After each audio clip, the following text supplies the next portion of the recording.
We're we're, we're going live. I grab another pretzel.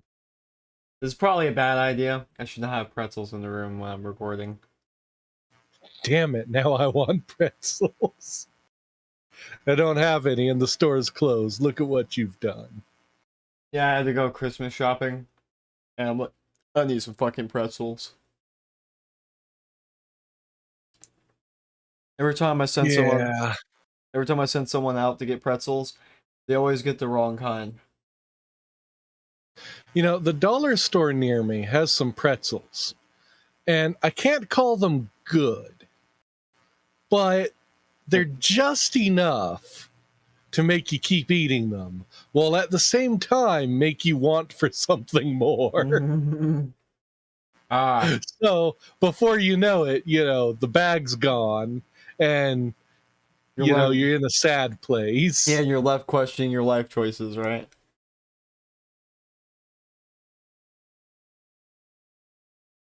Yeah, I believe that's called the AAA game development method there.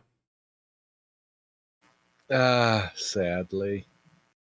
Not good enough to be good on its own, but not quite terrible enough to be thrown away outright. Yeah, and just middling. Always making you want for something good. Yeah, I watched a fairly long form video kind of on what did it have to do with? It had to do with why everyone always wanted the next big MMO. Because with Warcraft and some of the earlier MMOs, it kind of opened the door of, all these possibilities that could happen.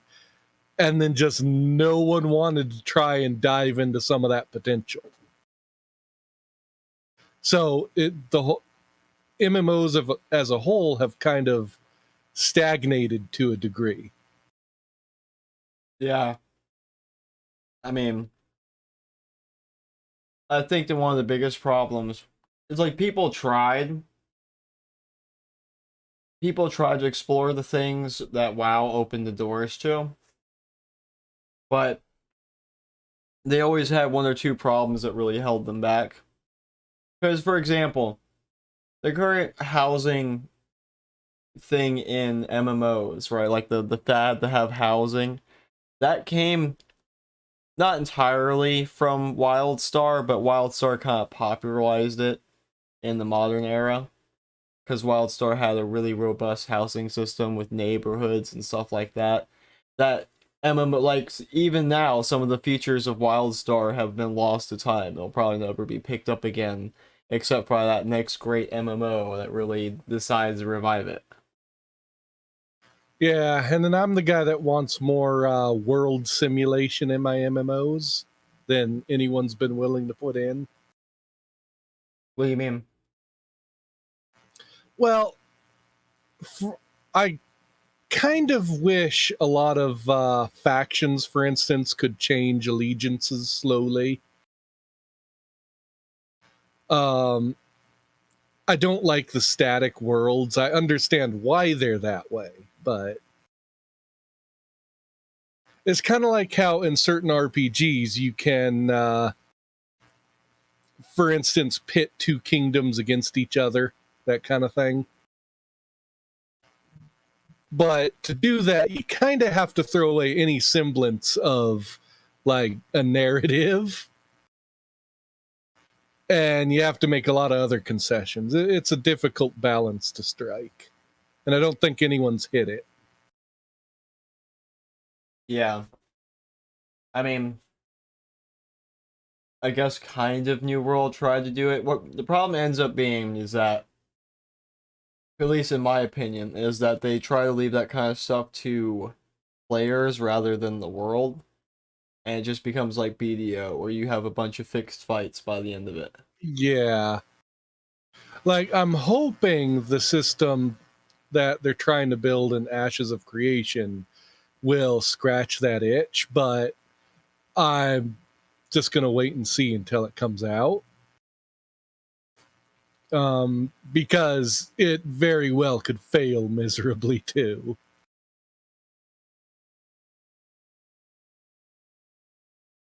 But yeah, I like the idea of more dynamic worlds that are actually reactive and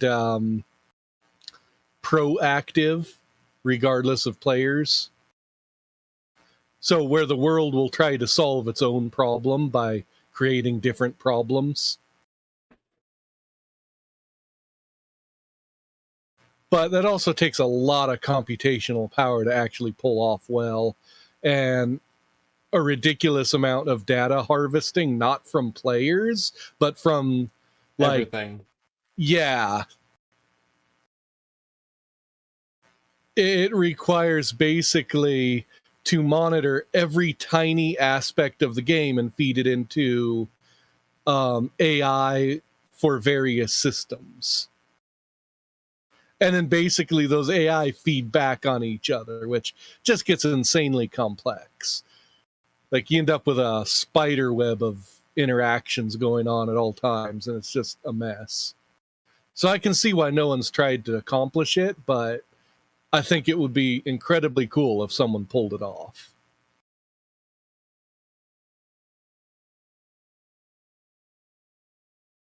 I would sure love to see like an actual MMO world like that, yeah. But I'm not counting on it anytime soon. As an example, if you had like how some MMOs have world quests, and it's like, hey, go defend this town from monsters. Like, or if it falls, it's like, hey, go retake the town from monsters. And then if players don't, you would have, say, the massive AI Kingdom faction try to find a way to solve it themselves, which might be, just throwing shit tons of cannon fodder at it. And maybe in order to, send enough soldiers, they have to try and negotiate a peace treaty with the other kingdom they've been at war with. I feel like this system is just gonna end up being gamed by people who are like, alright, if I wait 5 minutes, the other faction is gonna charge into them. I'm just gonna run in and kill all the leaders. Oh, I'm sure it would. But, it's still amusing.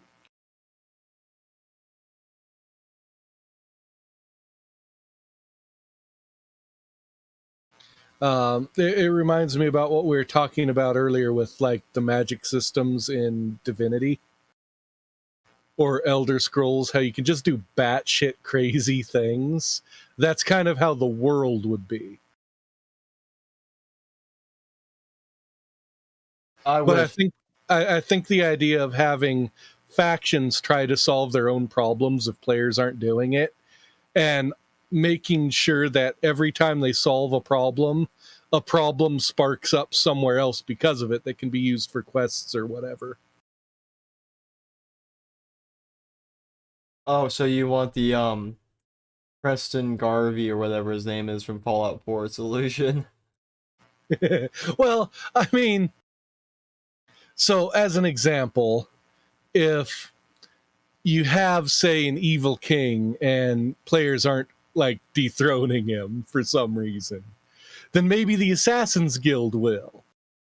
But in doing so, maybe someone in the Assassin's Guild makes off with a powerful relic and becomes the new bad guy. Or it creates some weird power vacuum. I mean, I'm just spitballing here, but you get the idea. Yeah, it's a really complex system that you kind of have to build the game for. Oh, yeah. No, I know it hasn't been done because of how ridiculously complex it would be. Well, it's not even just that. It's like it's you would kind of have to wonder what would be the point of even being there if the world could do everything on its own. I guess it'd be a little bit closer to like an MMO fantasy life simulator almost. A little bit like Mountain Blade, I guess, in that respect, where it's like you could just fuck off and do some random shit, like over here, or you can actually participate in more interesting stuff.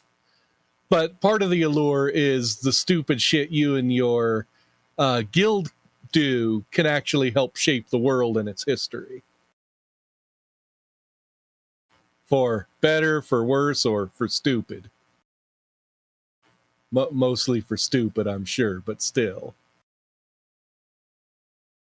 Yeah, I mean, I just ran over one of the most important politicians of the age with a horse while I was trying to, like, catch a chicken or something. Sure, it won't have any effect on the era at all. Could you imagine if that was actually possible?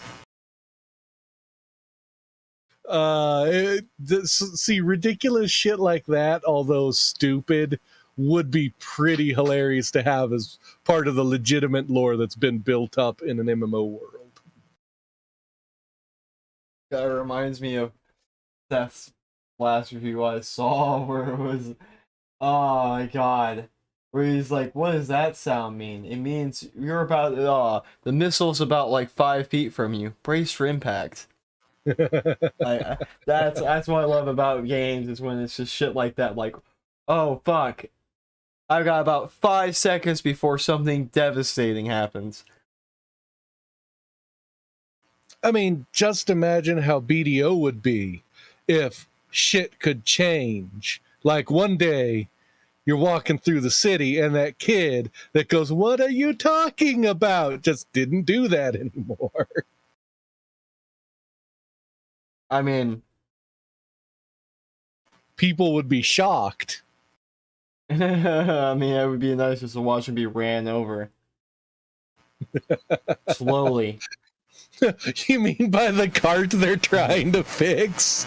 That's got like a couple busted wheels. What the hell are you talking about? Just run him over.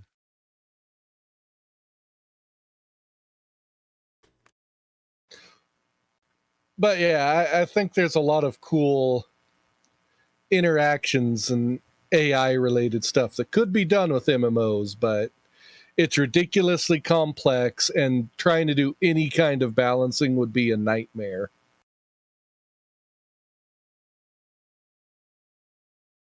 Because kind of like Divinity does it, I'm a big fan of, hey, there's someone standing in a puddle of water. Throw a lightning bolt at that motherfucker. Yeah, they actually kind of had this, I think, with, what was it called? Avatar of the Shroud or something? Shroud of the Avatar? I wonder how that game's doing.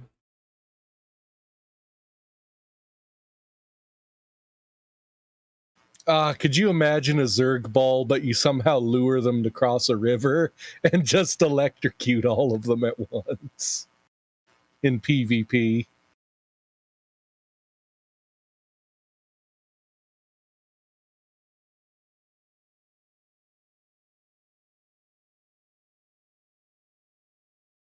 Yeah, Richard Garriott. What was he famous for making? Let's see. I don't know.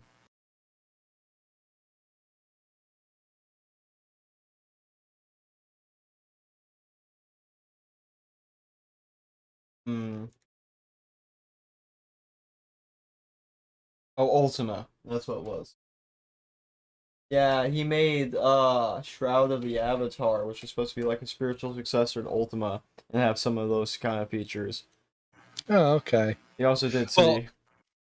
I mean, in Ultima, there's a video on a retrospective of it from the developers, and it's kind of hilarious because they actually did try and model the like flora and fauna and reproductive rates, and they didn't expect players to grind and just exterminate all life, because it wouldn't just spawn in.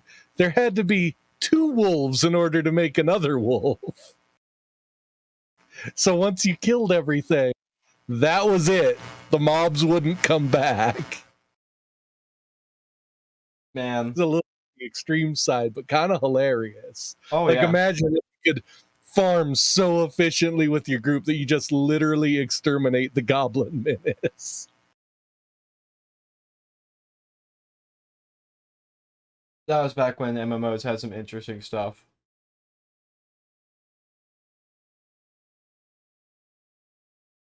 So, you want to start this off with an article, or should I? Okay, let me see what I got here. 'Cause I think we've rambled on enough about pretzels and MMOs. I don't know, I'm still in the Russell, so. Need to get those away from me, man. Yeah, no problem. Let me just take a 1 week drive over there so I can slap the bag out of your hand. I mean, by that point, it'll be too late. I'm just assuming you'll have a new bag. Yeah, probably. I'm like, yeah, like, oh, damn. Guess I just need to go get Just another walking down the street and you see someone you don't recognize, just run up and slap pretzels out of your hands. one. Okay. Former Sony PlayStation exec under investigation after appearing in a pedo sting video. So remember, Oh shit, my mouse has disappeared. What's wrong? it Okay, there we go. it was about to be implicated in a bad crime. But so you remember a couple weeks ago we had a story about Sony railing on Blizzard, which surprising we don't have in the news today.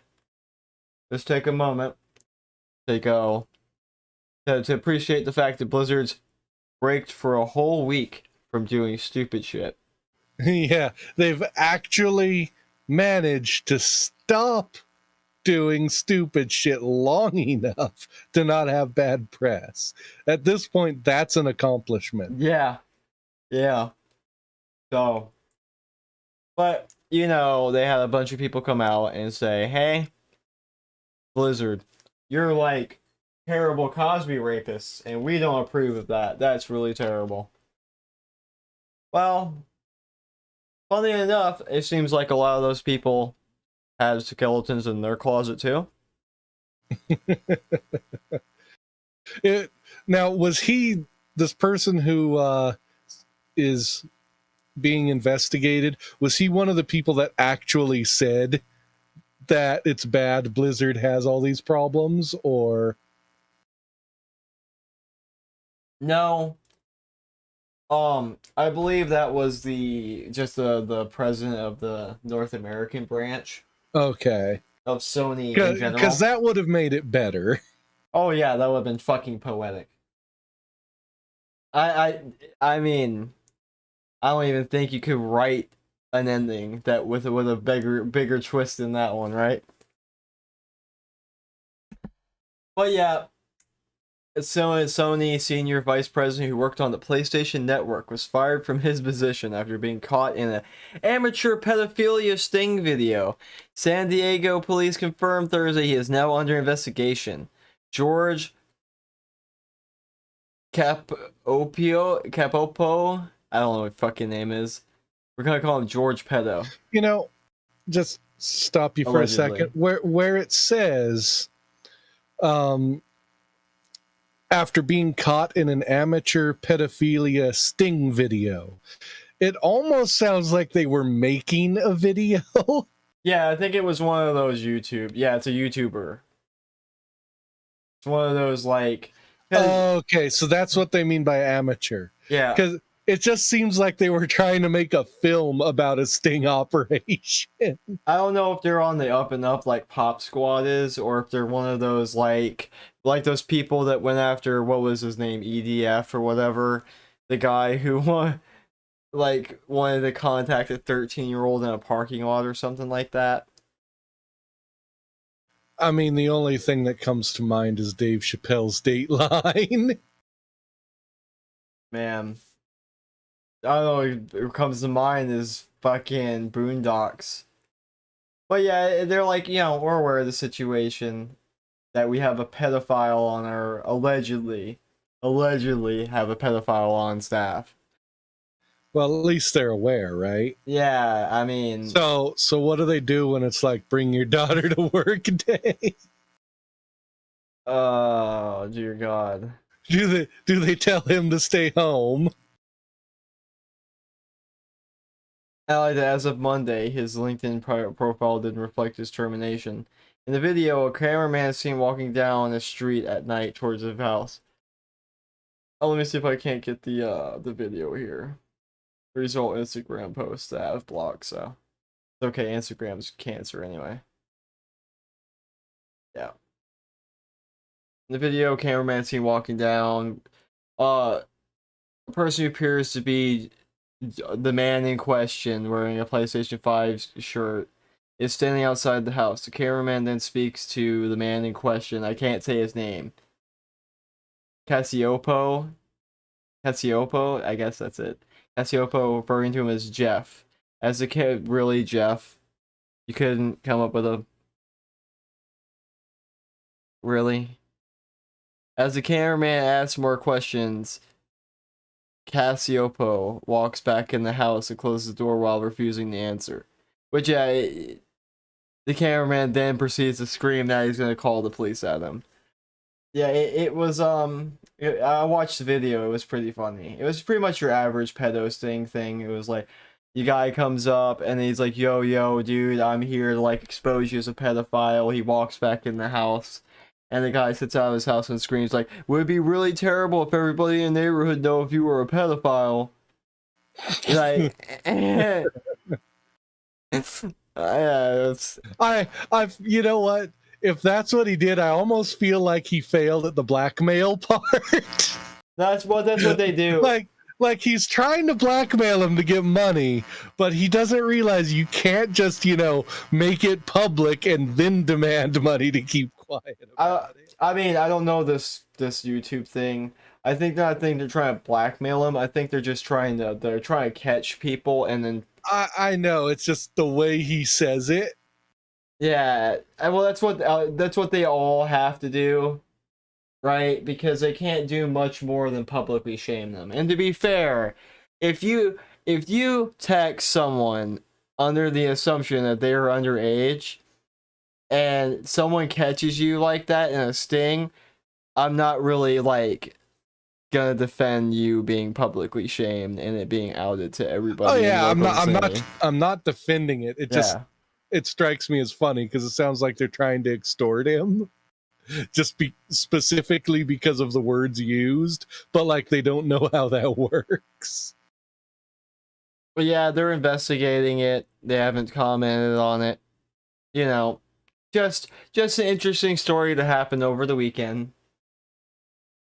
I was playing Endwalker and then perusing the news and I saw this. Like, oh, well, isn't that lovely? Because I thought the whole what was it? What was the last one they were? Oh, some woman said that they were like sexist or something like that. They had some woman claim something about Sony being sexist or something like that. Or harassment in the workplace. And that was funny. Because it's like almost immediately after you call out Blizzard, you get hit. Yeah, that is pretty amusing. So, keeping things focused on businesses doing things that we're highlighting. Are you watching the stream? I am. Okay. California Cafe apologizes for viral help wanted sign that asks for workers who work hard and don't cry. So over here, I've got from Twitter the actual sign. It says, still looking for that special person. You know the one.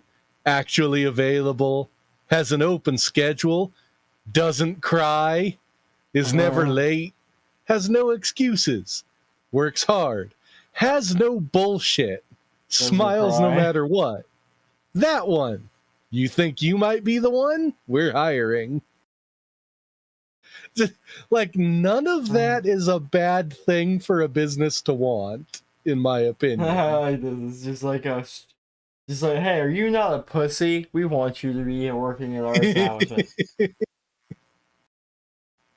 uh, so yeah, apparently they're a juice cafe, and they got on there and started apologizing about it because, of course, people on Twitter were like, "How could you do that?"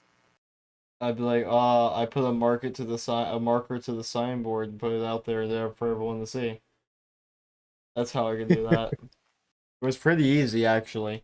Didn't lose a fucking wink of sleep afterwards either.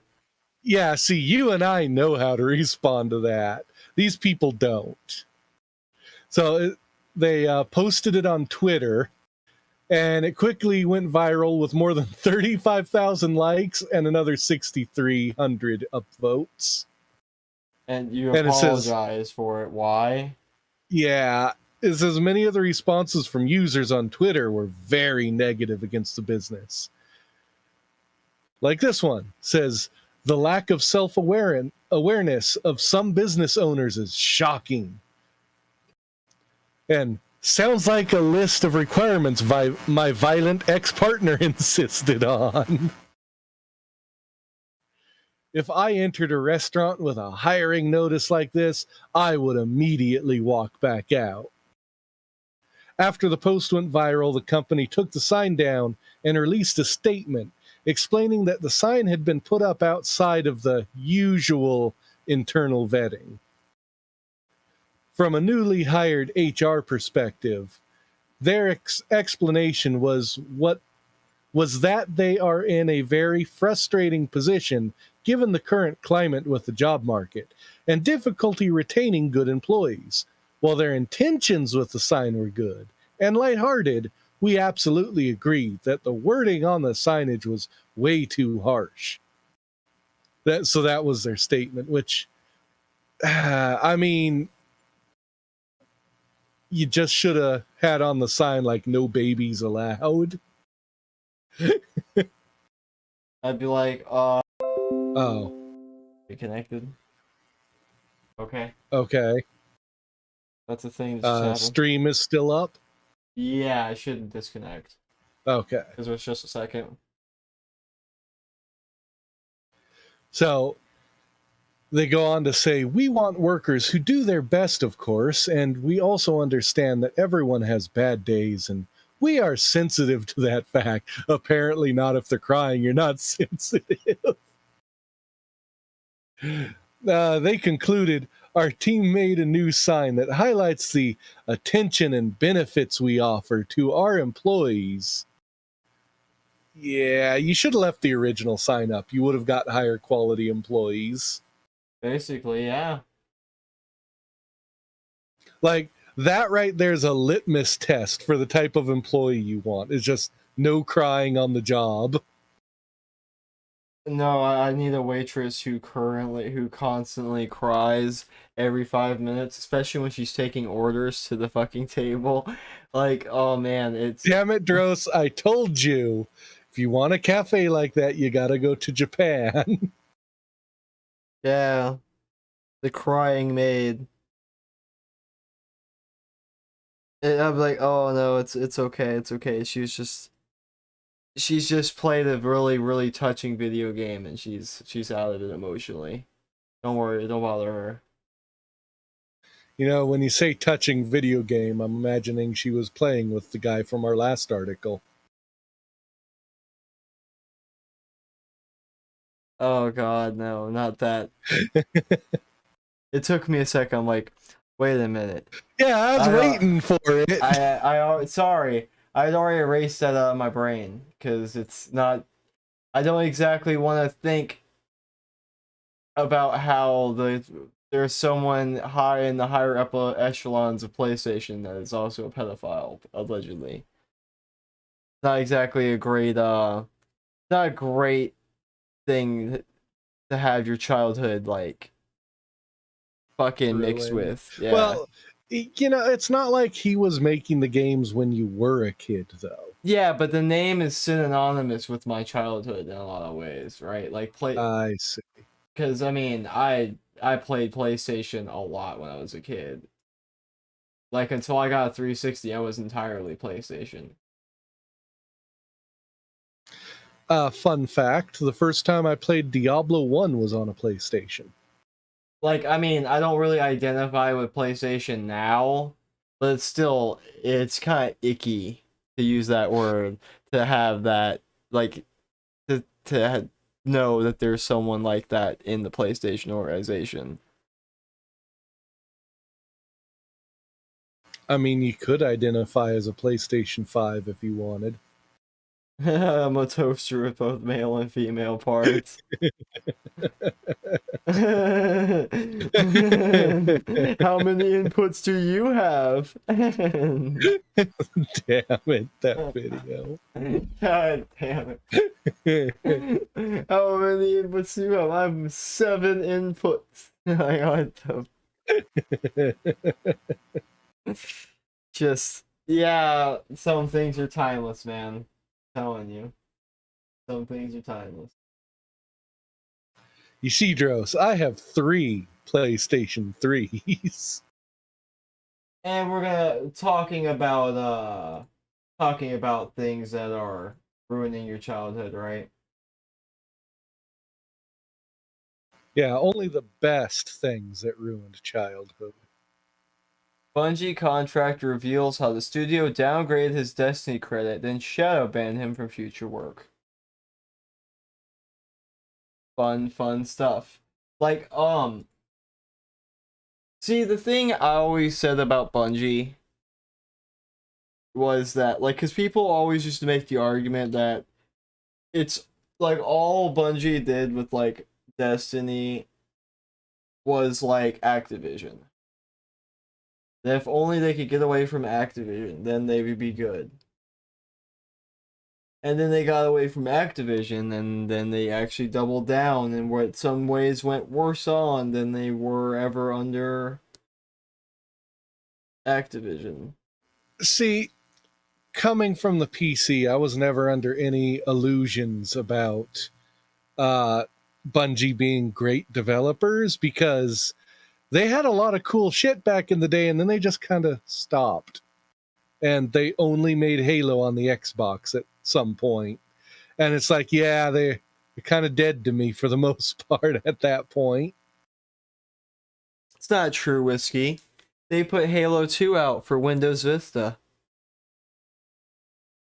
Which I'm not... Does it even work anymore? Because didn't it take, like, the games for Windows Live Store? Yeah. Yeah, it did. And no, it doesn't. That's bad. See, there's a reason I absolutely refused to purchase any game related to that store. I'm glad I did. Well, Seriously, though, if you ever get copies, play Myth 2 and Oni. oh, I have Oni on for PlayStation 2, so. I got to play that one, or at least a demo of it, at my friend's house on his Mac. I hated Oni. Well, the demo portion was fun as hell. I'll just leave it at that, because I haven't played anything else of it. I played it on emulator. It was okay. But I mean, I played it years later, when, like, I'm sure if I would have played Oni back in the day, it would have been interesting. But when you go back and play a lot of PS2 games, they seem very empty. I mean, your standards are just higher. Yeah, I'm just saying, like, they're very, very empty. Like, PS2 games, like, if you play Black, you'll see what I mean. Like, you get, like, maybe 5 enemies on a screen at a time, and the entire environment is just empty. Oh, yeah. I mean, that it's partially, hardware constraints. Oh, yeah. It's just, you don't, like, when you go back to see some of the games you play, you never realize how empty they were until you go back and with the new expectations, like you say. Yeah. But still try Myth 2. That game is still hard as hell on the hard difficulties. And It goes back to what we were talking about with MMO stuff. It's got a lot of really fun interactions in it. And the entire purpose is basically to game the AI in order to win. Okay, and IGN published an in-depth investigation on December 10th into Bungie's alleged workplace culture of harassment. Again, following a particular theme this Hatecast. It's almost like as a studio gets more and more corrupt as far as their money grubbing practices, it's almost like the people they hire become devoid of any moral compass. You there? Yeah, sorry, I was yawning. Oh, okay. I think it's mainly that whenever you get more money, the vultures come. Well, that too, but I think when a studio is doing stuff that they know is not good for their players, it's only good for their pocketbook, and it actively hurts the players, you kind of have to have a lot of developers that are just willing to go along with it. Yeah. So you get people that don't have great standards as the ones who are sticking around, and the people that actually want to make a good product gradually leave. And stop me if you heard this one before.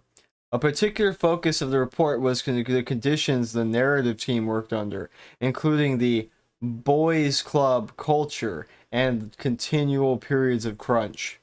And now a popular Destiny content creator who has also spent time as a Bungie contractor has added his tail to the pile. This is a content creator. Oh, okay. See, because the title here makes him sound important. And it's just a YouTuber who was brought in to curate and competitive him. Yeah, okay. Malin Games.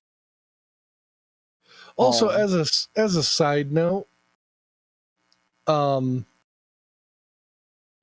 there goes my thought. Never mind. No side note for me. Let's see. Let me go look here real quick. So, don't get involved in client politics. You got paid for the hours you build. Take the money, go to your next gig. Your emotional response is typical of your generation. You don't get your way, kick and scream. You seem to hurt. They didn't ask you back.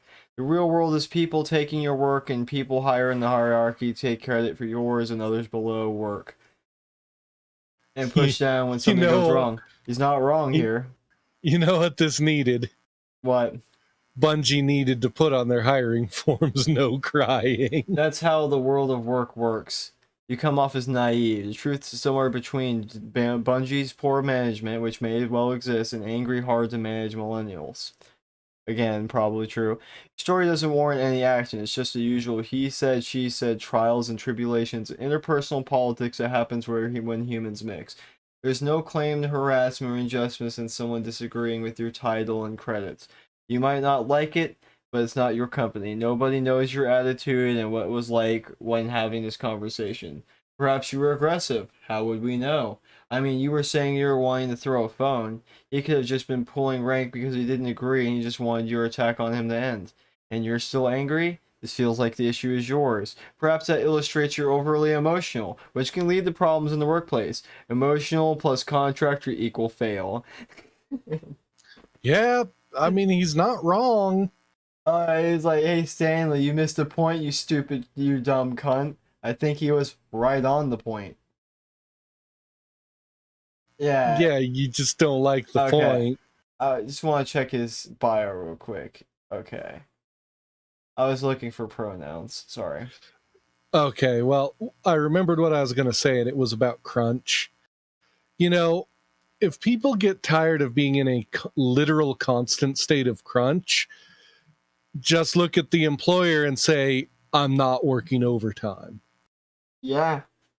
I mean, this idea that crunch is like suddenly bad for the industry. It's like literally every great game on the planet has had crunch put into it. Well, I'm talking about crunch where it's like, no, for basically the entire, production of the game, and afterwards with, all their content updates, no, you're continually under crunch. Yeah, that's not good. B, and B, if you don't like it, just collectively tell your bosses to fuck off. Well, the crunch that these people usually bitch about, I feel, is usually like, again, I'll take 14 here. Like, the developers, I won't even use Endwalker. Whenever they were putting out Bunny Girls, right? They said to the community, most of the hats and stuff will not work, right? Because of the bunny ears, and we haven't done the work. Yeah.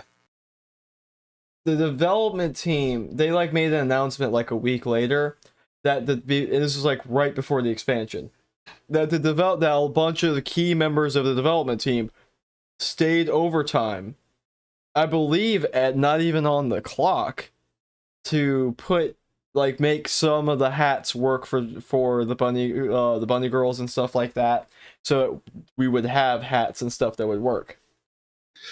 Yeah, but see, that's not what I'm talking about. Well, and that could be what it is here, but I think they said constant crunch, which is different. Did they say constant crunch? I think that's what it said. Let's see.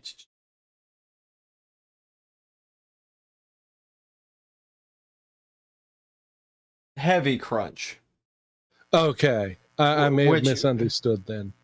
Yeah, so like that is crunch to a degree of what it's not quite crunch what I'm talking about. I mean, so I expect crunch even like 6 months, sometimes a year out, depending on the scale of the game you're making. Yeah. But what I was talking about is like some of the companies we've heard where it's basically, yeah, that's just how it is all the time. Yeah, but I feel like that's also like inflated out. Like, I'm sure there's a lot of like constant crunch in a lot of these corporations, but I'm sure there's like shifts of crunch. Well, I'm thinking back, I wish I could remember the company's name, but they actually got sued over it. And it was something ridiculous, like they were almost requiring like 80 to 100 hours of work minimum. I mean, if I'm getting paid for it. And that was part of why they were being sued. They weren't paying for it. Yeah, I mean, that's the thing. I mean, me personally, I'm the type of person, if I'm working at like a development job or something like that, well, it depends if I'm on a salary, I guess. If you're on a salary, you're for a set amount of hours. Yeah. I'm not doing shit. No, I'm not working overtime, fuck you. But if I'm working hourly, oh yeah, sure. But then again, that's probably why they're going to put you on a salary to begin with. Yeah. Anyway, and this was a while back. I'm thinking back to like around, I think, 2011 or 12. And that's what I had in my mind here. But yeah, this does not sound like what I was thinking of. Basically, I was just thinking of a handful of really shitty development studios. Parsons' statement painted a very positive picture of life at Bungie, but according to the IGN report, it didn't go over very well with many employees who had their own first-hand experiences with toxicity in the workplace. Interviews with 26 current and former employees reveal a culture rife with overt sexism and a boys' club culture, heavy crunch, and protection of abusers. And because you're using all the special words there, it makes me question if it's really true or if it's just people whining. Yeah, members of Bungie's narrative team would sometimes work up to 100 hours a week, which, okay, this is another thing too. It's like, when there was like, oh, I had to work up to 100 hours a week. Let me go ahead and hit you with an example that most leftists who are going to bitch about this probably won't come back from. Go to like a Waffle House, find the single mother who's a waitress and has to bus tables for 100 hours a week, and then tell her your job is harder than hers. That you should get less hours. Go ahead. I want to see that conversation. Yeah, and it says sometimes, not, continually for like years on end. Yeah, during some expansions, which is, I mean, again, like this is the thing I was saying. This is what they tend to bitch about. It's like, oh, I had to work really, really hard when it got close to expansion time. It's like, yeah, because you're about to put out a major product. And I guarantee you every boss is like, we need as many hands on deck doing as much as we can as possible. Incidentally, and I may have mentioned this in a previous episode, this also goes back to how a lot of these companies prefer people on the various development teams that are mediocre because they're easier to replace than someone that can, say bang out that 100 hours worth of work in 40, because that guy's irreplaceable and you basically have to pay him whatever he wants. Yeah, but when you pay him whatever he wants, he doesn't come back saying it was a toxic work environment, that was a boys club culture. Oh yeah, I mean, if you're gonna pay me $200 an hour to work 100 hours a week, it's like, yeah. Oh, it'd be like NWA. Don't quote me, boy. I ain't said shit. But those people are a lot more rare, which is why they don't like hiring them, because they're hard to replace if they do leave. And you get lazy coding practices and stuff because of that. So anyway, I'm just saying part of this crunch is self-inflicted. When Bungie told the narrative team not to crunch because the studio was trying to eliminate the practice, some writers continued and simply didn't report the overtime hours to avoid having features cut. It's probably See, those are probably the people that actually gave a shit about the project. Yeah. Those are the people that are like, no, I really like this project. I want it to succeed. I'm going to do everything I can, even though I'm not going to get any benefit from it. And you're bitching about them. This article irritates me now. Good pick for the HateCast, Rose. Good pick. Yeah, it's not clear when this was happening, or with expansions. The upcoming 2 Witch Queen expansion delayed early 2022 to ensure the health of our teams. But Halo Combat Evolved art director Marcus Leto said in 2020 he left Bungie in part to get away from extended crunch periods.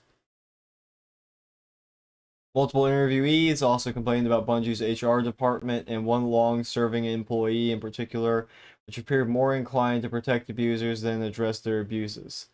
It's a well-known fact that if you talk to HR, you're putting your own job on the line, one the employee said. HR has never been there to protect employees. Welcome to World HR 101. Yeah, when has HR ever existed to protect the employees?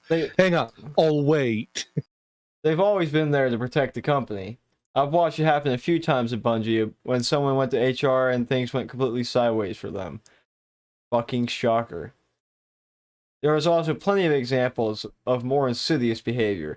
Casual sexism at Bungie had a real impact on women characters in Destiny 2.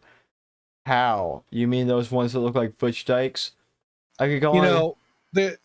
They don't say what the casual sexism was, nor how it affected anything. It's just a claim. I love this. I could go on for... Here on, I have to read this in the proper voice. Like, I could go on for like a long time about all the ways women have been made to stand by as the men on the team have written characters in baffling, unrecognizable ways, one source said. But the lack of diversity among the studio leadership is perhaps best highlighted by a story about Devrim K, a human NPC players meet in the early stage of Destiny 2 who is gay. Oh my god, such writing. Much innovation. That fact was originally brought to light through a reference to his partner in a string of dialogue, but management eventually demanded it be removed so the game could be sold in countries like Russia and China. We're saying really, that's what she was mad about. Where same-sex romances wouldn't be tolerated. Following an internal roar at Bungie, the reference was softened, but it was still explicit enough to be recognized, and Bungie leadership ended up earning acclaim for a narrative feature it tried to remove. You mean you tried really hard to read it into something? I mean, realistically, if I was the one in charge, I'd say, look, we have to sell it here. If you put that in, it's illegal. So no, pull it out or you're fired. And then when they said, well, I'm not pulling it out, I just would have immediately said, clean out your desk. You're fired immediately. I'd like, your mom. No severance. You're done. I'd like, your fucking mom should have had your father pull out. Get the hell out of my office.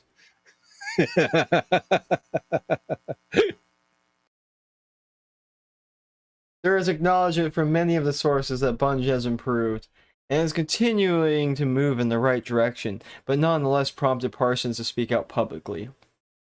I want to apologize to anyone who's ever experienced anything less than a safe, fair, and professional working environment at Bungie, he wrote. I am not here to refute or to challenge the experiences we're seeing shared today by people who could grace our studio with their time and talent. Our actions, or in some cases, inactions, cause these people pain. I apologize personally on behalf of everyone at Bungie who I know feels a deep sense of empathy and sadness reading through these accounts. P.S. You're all fired. No crying from new applicants. Parsons listed changes made at the studio over the past several years, including the removal of offenders without respect to their tenure, seniority, or interpersonal relationships, a focus on more manageable release dates, greater efforts to increase inclusion, diversity, and equity. Oh, fucking good joy there. So what he's saying is if you have stock in Bungie, sell that shit now. I'm heartened by the progress we have made, but it's not enough, and it's taken too long.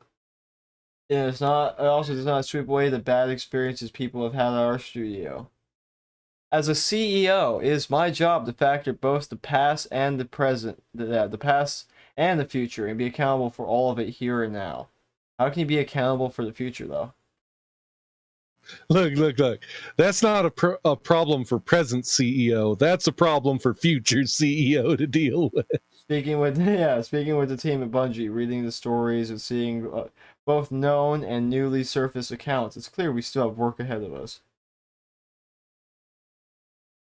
That's pretty much it for there, though. It's got the thing about Bungie's fucking some foundation to help people. I don't really care. Yeah, see, initially I thought this was going to be a scandal, and as we went further, it's like, oh, people are just bitching for, the sake of bitching. It was explaining to me why every fucking female in Destiny looks like a fucking bull dyke.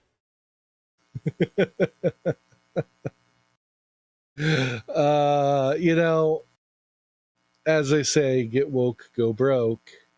Just why can we not have pretty women anymore? You can, just not from most Western game studios. Yeah. You have to go to Japan. Yeah, I mean, fuck. I have like 8 versions of Dragon Girls on 14 that are just adorable. And I can't get one character to look half decent on Destiny.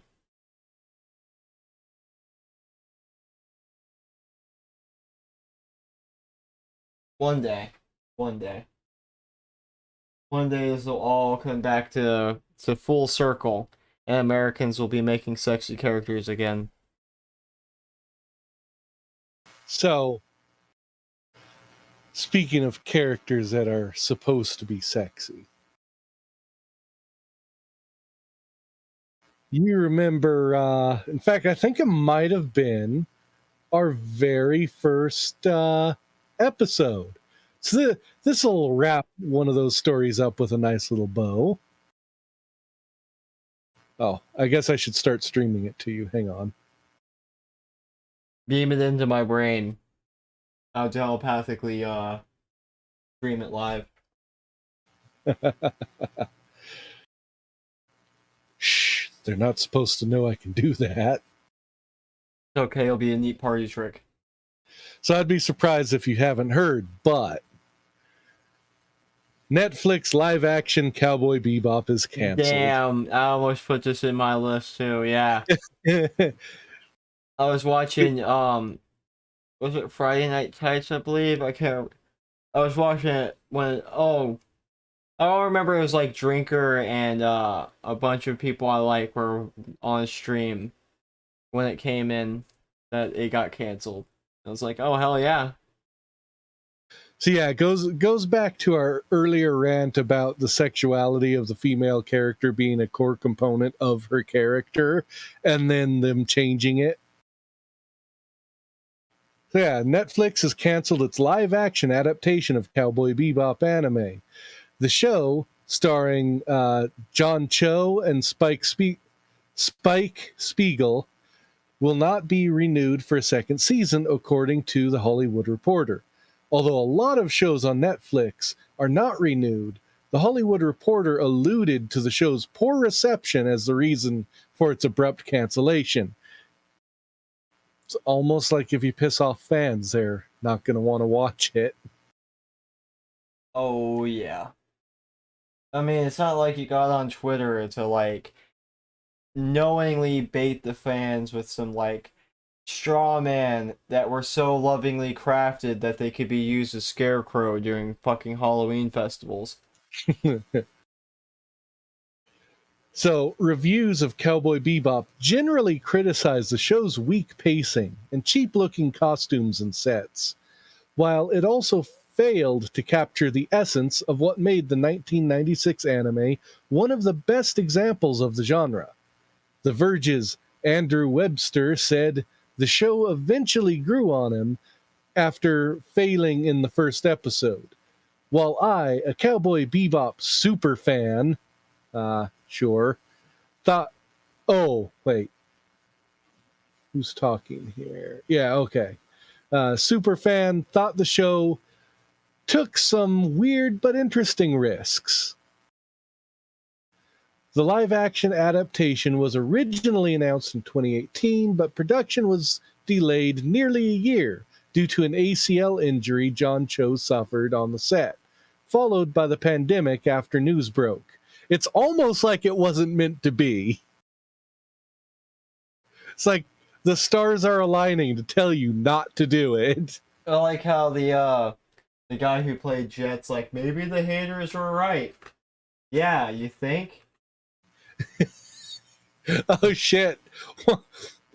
One of them's actually starting to see like this tiny little crack of light. Yeah. No, but hey guys, I got an idea. What if they're right though? Are you trying to say that we might be the problem? No, no, no. I'm just trying to say that maybe all of the criticism isn't completely tone deaf. Jet, get the fuck off my set. Well, now we know how he had an injury to his ACL. Yeah. Hey, fucking blood pipe. Shit'll do it quick. Hey, you don't talk back to the director. Oh, did you see that the director was like a flaming SJW? I would believe it. Oh my god. Hold on. I'll see if I can't find her. Wait. All right. Well, while you're looking, I'll continue. So, Cowboy Bebop premiered 3 weeks ago after dropping several trailers and a video of the opening title sequence, which was a shot-for-shot remake of the anime's iconic opening theme. There will be some plot lines that will be left hanging by the sudden end of the show, but at least we got new Yoko Kanno music to enjoy, so the show's cancellation isn't a total loss. And that's how it ends. I'd play the intro sequence, but let's be honest, we'll get copyright claimed. I can't find it, but like she basically had like, I'm a militant lesbian, blah blah blah. I'm SJW, danger hair. You know, basically all the keywords, all the buzzwords, right? It's just making me want to install that app more and more that highlights all the good content creators in red and all the shitty ones in green.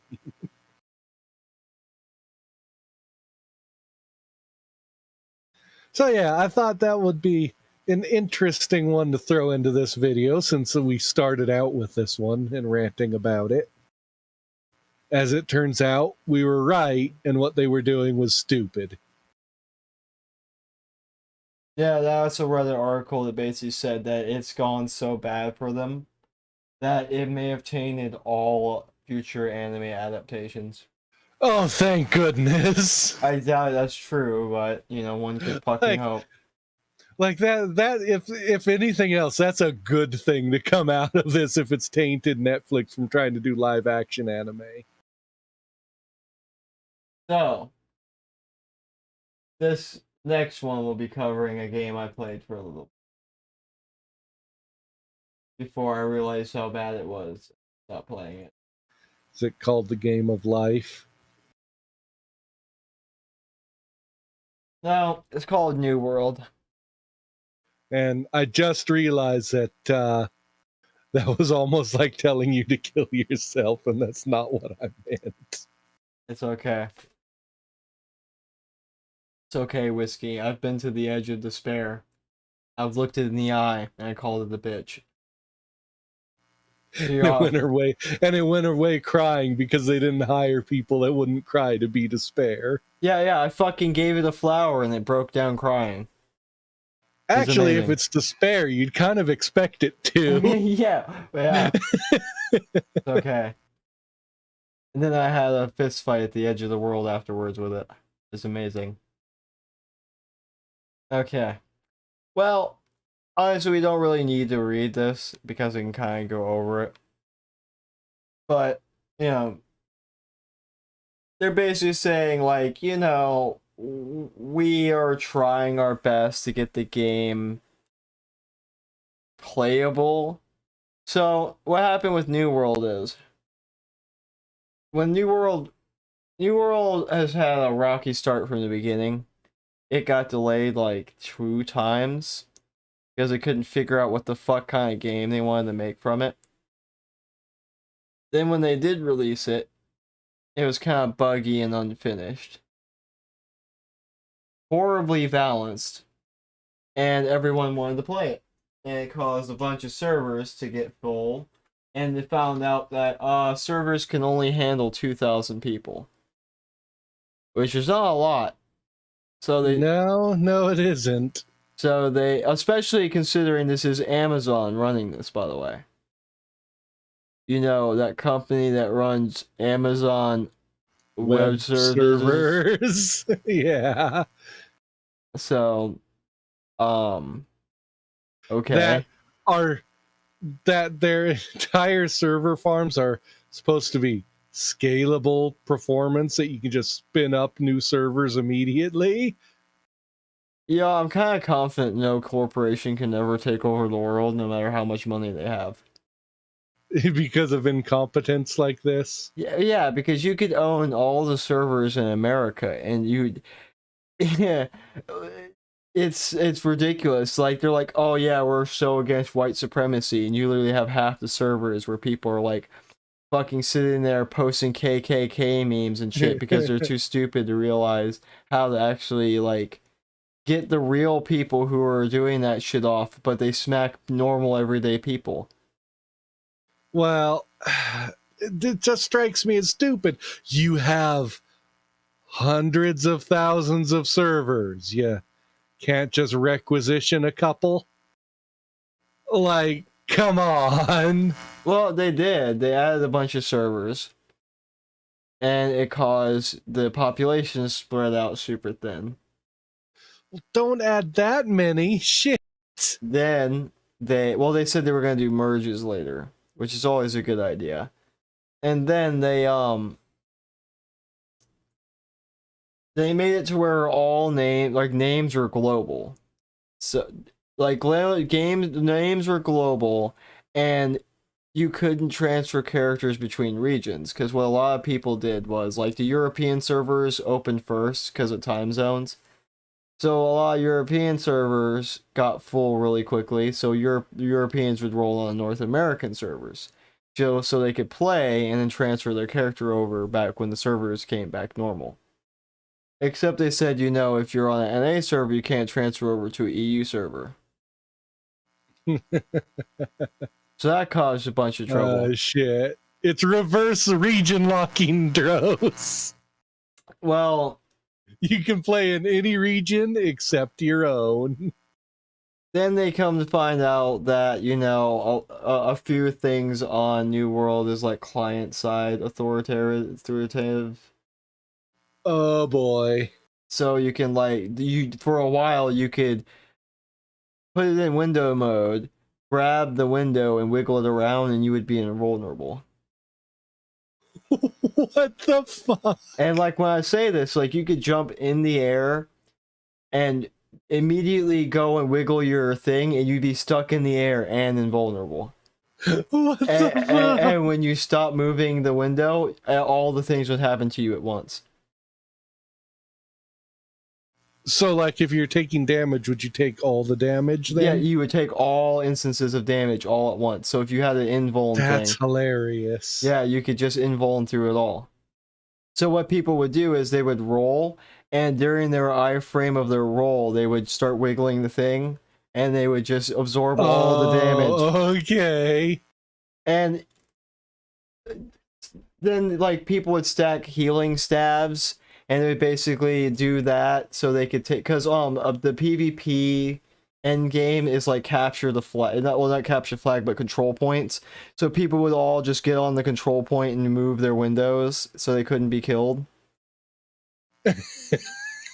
Such bullshit. There's so many, and that was for a while. Then that's fucking amazing. Well, to solve this problem, Amazon's like, okay, we got you. We're gonna nerf magic things to where they only heal if you're moving in them. And they only heal and deal damage if you're moving in them. Because what? Yeah, because someone figured out that if you crouch while in a healing zone, it automatically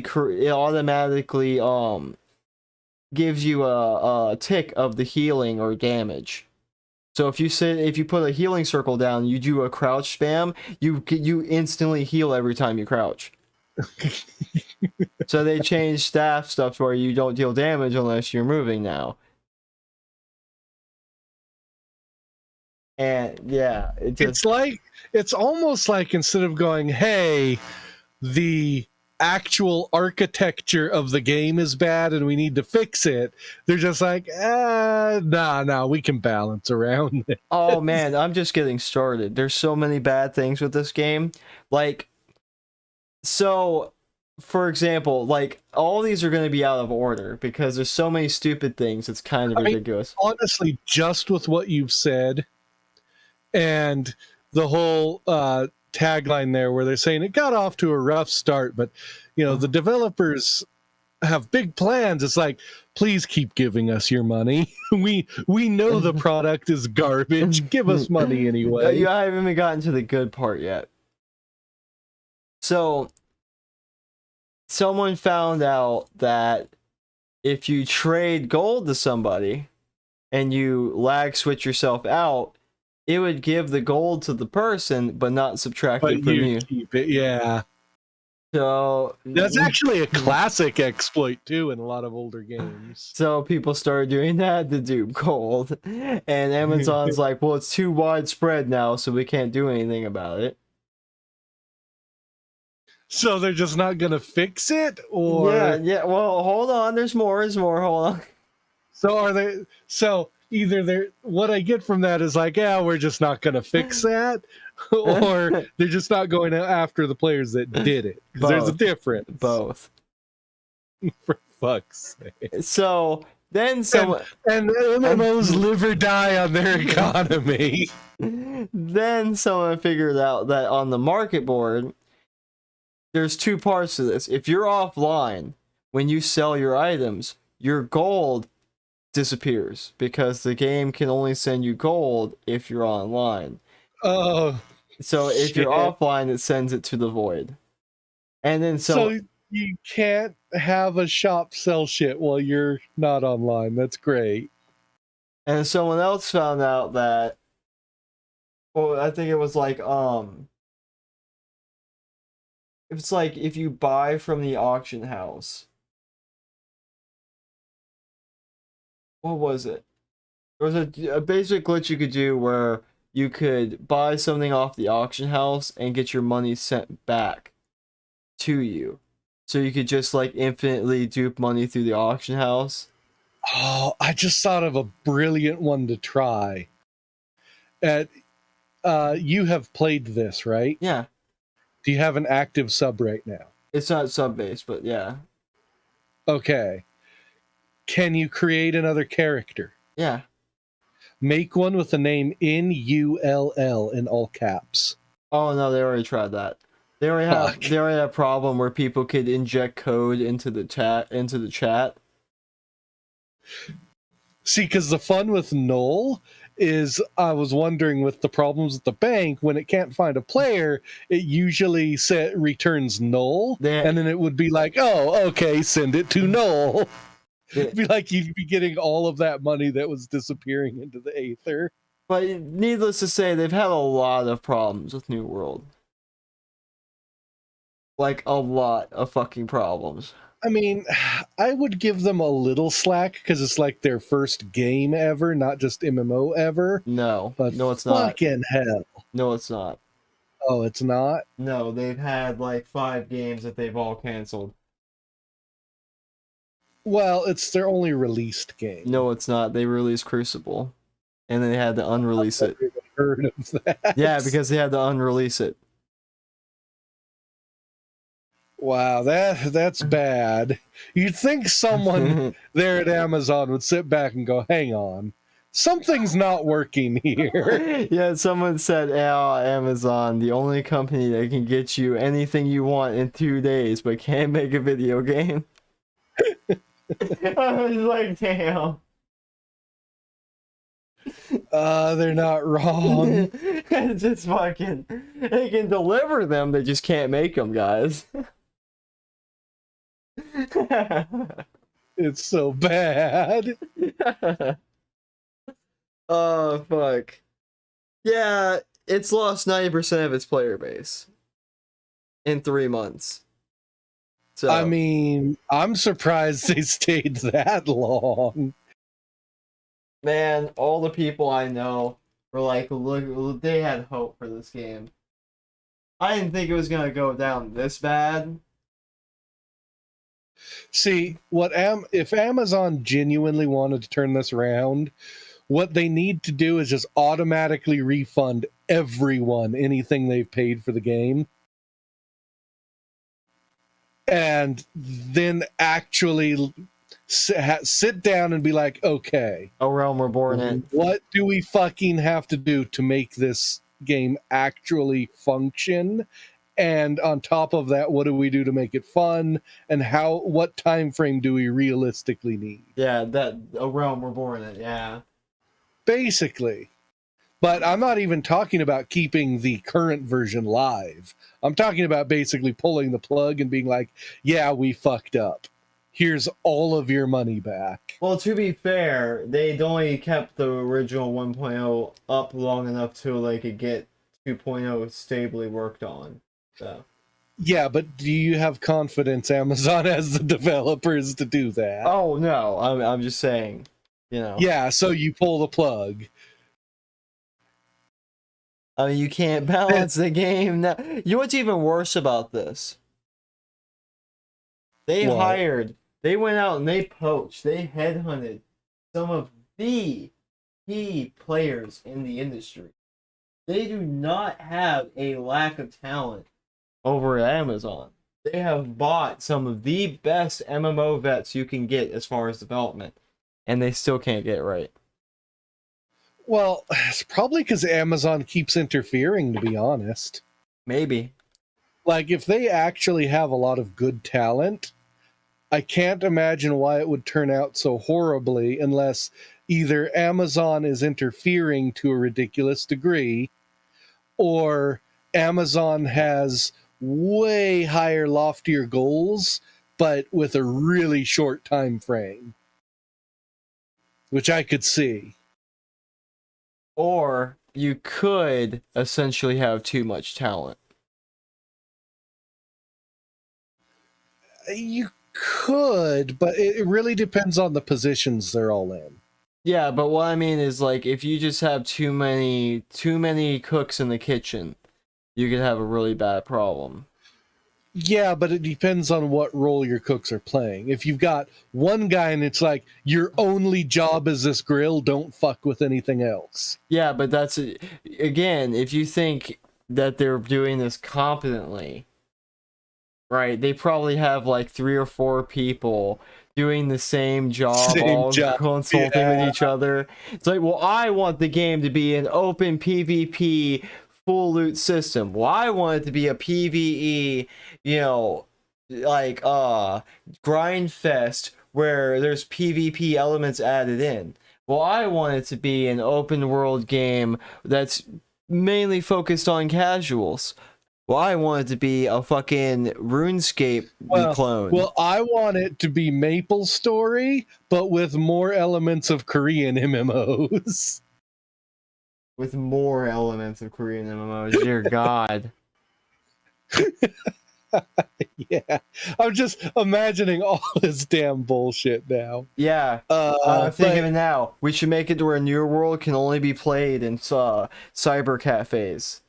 That's how Korean it needs to be. What they need to do is, like I said, pull the plug, redo this shit, and you can even rename it. You can rename it to Newer World. Newer World? Newer World, I like that. It's the Newer World. We left that shitty content and we went to a better one. Come on, that would be a great name to pull out. Yeah, what's your great idea, Ted? We call it Newer World. And you know what's even better? What? If you do sequels, Newer World 2 makes sense. No, Newer World 2, Newfoundland. No. We have to go all in. Newer World 2, MMO Boogaloo. Just Jesus Christ. God damn it.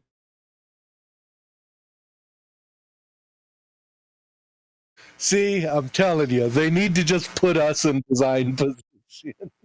I love Stone Toss right now.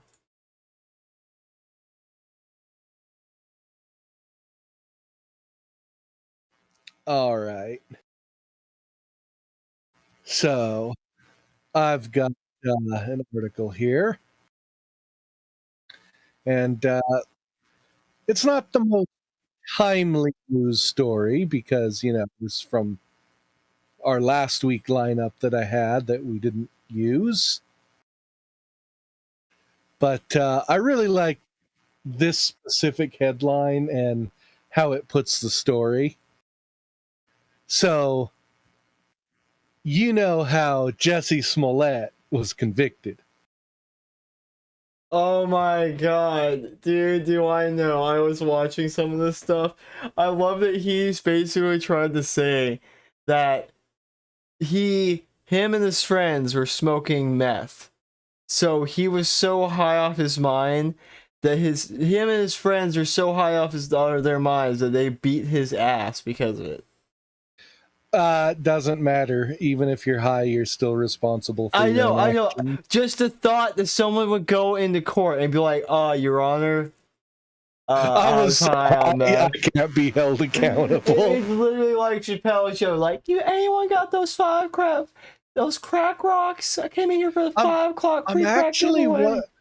I'm kind of wondering, which is a worse charge?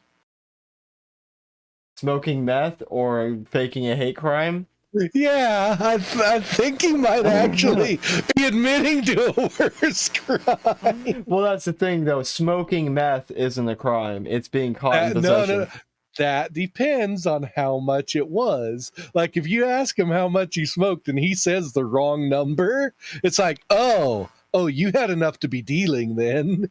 Well, no, like that's not how drug charges are done though. You have to be caught with it. Possession is 9/10 of the law. Except that under oath, he's admitting to it, which is the same as a confession at that point.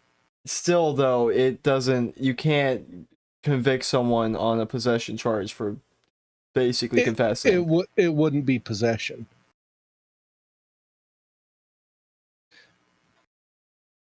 Anywho, I like this title. Jesse Smollett can arrest knowing that his attacker has been convicted. Hey, I mean, sometimes truth is stranger than fiction, right? Yeah, he was found guilty on 5 counts of disorderly conduct in relation to an alleged hate crime hoax. At this point, it's not alleged anymore. We know it was a hate crime hoax that he orchestrated. I like how you got a bunch of like black thought leaders, quote unquote, going out and being like, oh yeah, it doesn't matter if Jesse Smollett was guilty or faked it or whatever. He brought attention to the fact that there are hate crimes. It's like, yeah, that's not how that works. No, he brought attention to the fact that it's so hard to find a real hate crime. You have to invent one to keep your narrative going. It's just like that guy in the fucking NASCAR track or NASCAR garages that saw the little loop you use to open up the garage doors. Like, they're trying to hang my ass. It's like, dude, if they're trying to hang your ass, they need a bigger noose. Your neck is pretty big. Also, they don't hang you from a fucking garage door, you idiot. Yeah, the garage door will just close. I'm kind of imagining that scene now if they really tried that. Be like, all right, kick the stool out from under him, and he just like falls, and then the garage door just sort of slowly closes on top. It's like when I'm watching clips, like I was watching AP show a couple days ago, and there's some black guy talking shit to the cops. Or it was some black woman talking shit to the cops. And he's like, you know what? I feel like if you thought the cops were actually the crazy wonton killers that you make them out to be, you wouldn't be so bold with them right now. Yeah, you'd be like, oh shit, I better keep my mouth shut or I'm getting shot. But no, that's clearly not what you think, because you're not keeping your mouth shut. In fact, the first thing any attorney will tell you with any interaction with cops is keep your mouth shut, don't say anything. Like, do the absolute minimum of cooperating you are required by law to do, and then keep your damn mouth shut. I want to see my hired you. I fucking swear. Anyone I've seen who gets arrested immediately starts acting like a dumbass. To be fair, you usually have to be a dumbass to get arrested to begin with, so. This is true. So you're not usually getting the best people who make the best decisions, yeah. To quote Trump, they're not sending their best. But yeah, I've seen a few somewhat reasonable people get arrested, and then it's like they get stupid. I don't get it. Anyway, I just thought that was kind of funny. Yeah, I mean, I hope he actually gets prison time. But a lot of people already said he's probably not going to spend most of the time in prison. So. What can you do? Point and laugh. I mean, that's all you really got in this circus world we live in, right? Okay. Before I talk about the thing that's gonna give me the most laughs tonight. Let's see. Okay. And it's all you, because the other two articles I had are I don't think I'm going to do them because they were questionable at the time, and now they're questionable and old. Well, Square Enix suspends sales of 14 because it's too popular. You know, I bet Blizzard wishes they had that problem. Yeah. Well, Blizzard would have never done this. Blizzard would have just kept selling. That's true. This isn't even unique either. They've done this before. They've actually way back with the Realm Reborn. They'd had to do this because Realm Reborn was pretty popular. And I mean, they've technically had to do it every expansion for a little while. But yeah, the servers are getting fucking hammered. Like, to put it in perspective, I had to wait in a 3,000 queue to get in. And I've never had to wait in the queue past like 100 people unless the entire servers died. Yeah, that's a long queue. Yeah. So, Square Enix is suspending the sales and delivery of 14 Starter and Complete Edition because it's doing too well and the company can't keep up. This applies to both physical and digital versions of the game and will be enforced in the coming weeks. Gradual process will take some time and will require coordination with retail partners. At the moment, both versions are still available in digital stores. As they immediately get a massive influx of people buying it. Yeah, the company says it will be coordinating with those partners as swiftly as possible. 14 players have been struggling with lengthy queues ever since the Endwalker expansion came out in late November. They still have to wait hours to get into a server and be able to play the game. Again, there's people on Twitter bitching about it. I mean, I feel for people who are like normal, but there are people. I saw someone saying that Yoshi P is basically using every single like he's used every natural disaster around launch to delay the game so he can make people pay money for a game that they can't play. I'm like, yeah, I mean, your theory goes out the window with this article. even then it's like, first of all, the Titan thing didn't delay the game. And second of all, the other one was a tsunami. Yeah, oh, Japan was rocked by a tsunami. I'm pretty sure that's a reason to, like, delay a game or delay a release. Like, No, it doesn't matter if families of the developers are like hurt or in trouble or being washed out to sea. Get that shit out the door. Yeah, I don't care if your family's being like currently washed away into the cruel sea by literally a giant tidal wave of water created by underground earthquake. I mean, underwater earthquake. Yeah, you should get your ass in the office and hit that crunch that I hate so much. Yeah, exactly. Yeah. Why should they get a break just because there was a silly little natural disaster? I love that. I love that thought that crunch should be gone, but you should also like have your servers up at all times, regardless of whatever happens. It's an interesting take. Yeah. Square Enix explained that it has to suspend 14 sales because the dense concentration of play hours far exceeds its server capacity, especially during the peak times.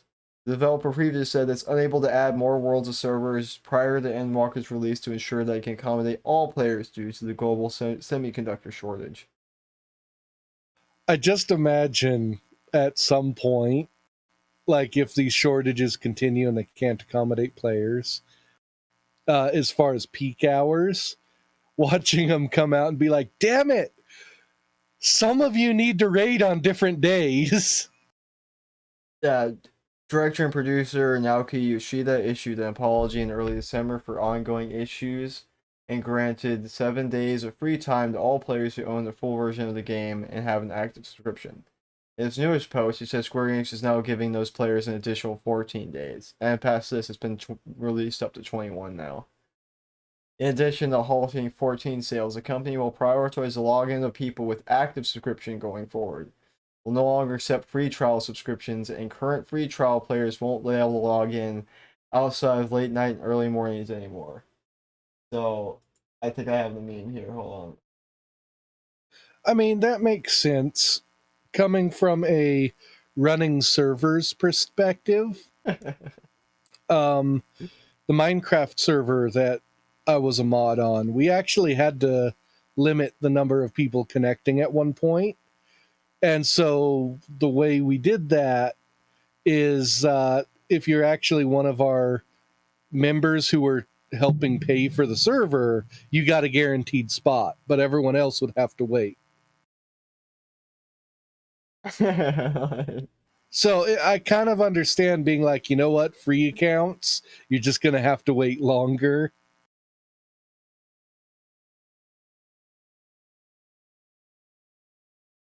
Yeah, I mean, it is a nice problem to have to some degree, yeah.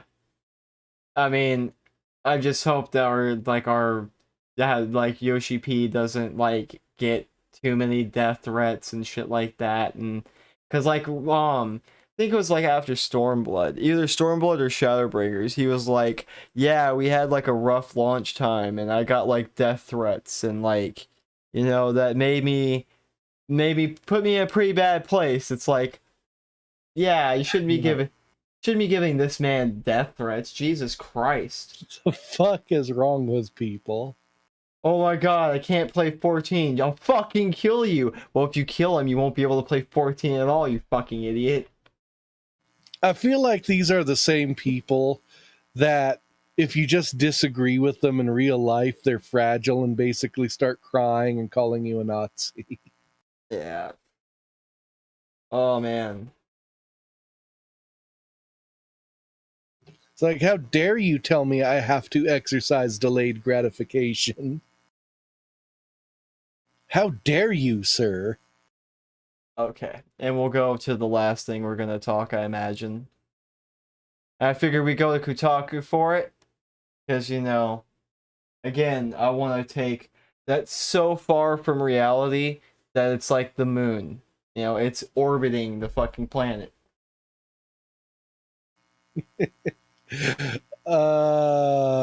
So he's a socialist and a racist. Yeah, I also got a comic here that explains this up real nice. Real nice.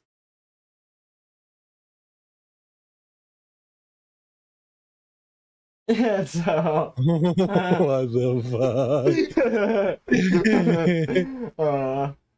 Yeah, I love Stone Toss. He's great. But what's funny is, he said Cracker and a bunch of people reported him, and Twitch actually banned him. Funnily enough. Which is, Yeah, I vaguely remember something about a bunch of lefties getting banned on Twitch.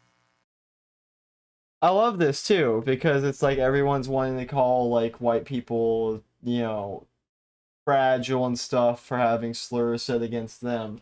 But it's perfectly okay to ban slurs from other people, because history or whatever. It's either okay to do it to everyone or not okay to do it to anyone. Take your pick. I pick it's okay to do it to everyone because, fuck people. What I find funny is in his video, there's a video I couldn't find it before this, but like, he was talking to his friend and he's like, "Do I look white?" And his friend's like, "You look kind of white." I'm like, "What the fuck are you talking about? What world do I live in where this mud baby is considered white?" Son of a bitch. This goes back to a conversation I can't bring up on stream from a different source I was watching. I'll tell you later. If this motherfucker is white, I am an Aryan dream. Jesus fucking Christ. Are you kidding me? Now, are we talking about the person in the picture? Yes. I mean, he looks white to me. He is not. What is he? I don't know what Sank is exactly, but he's some Middle Eastern mud baby mix. It's a yeah, it's, Well, you know what does it? It's the somewhat strong looking jaw and Western clothing and such. yeah. He's like, oh yeah, I'm white presenting. It's like I yeah, I want to get a rope around your neck so bad. Do you know how? And not because of your race, but because of the stupid things you I mean, say. his race has something to do with it. I mean, at this point, it's like, do you realize how Jewish that is to basically, quote unquote, present white? Like, that's exactly what Jewish people do. While they act like fucking idiots and shit and bring down, like, the opinion of white people. And then suddenly, whenever the consequences want to come rolling on them, they go, oh, I'm not white, I'm Jewish. Think he'd get mad or I'd get in trouble if I mailed him a white privilege card. No, he'd probably show it off with pride, to be honest. Because he'd be that big of a faggot. Be like, yes, I finally got one. Oh yeah, one of my fans sent me a white privilege card. Now I can truly present like I'm white. And it's like, Honestly, that would be amazing.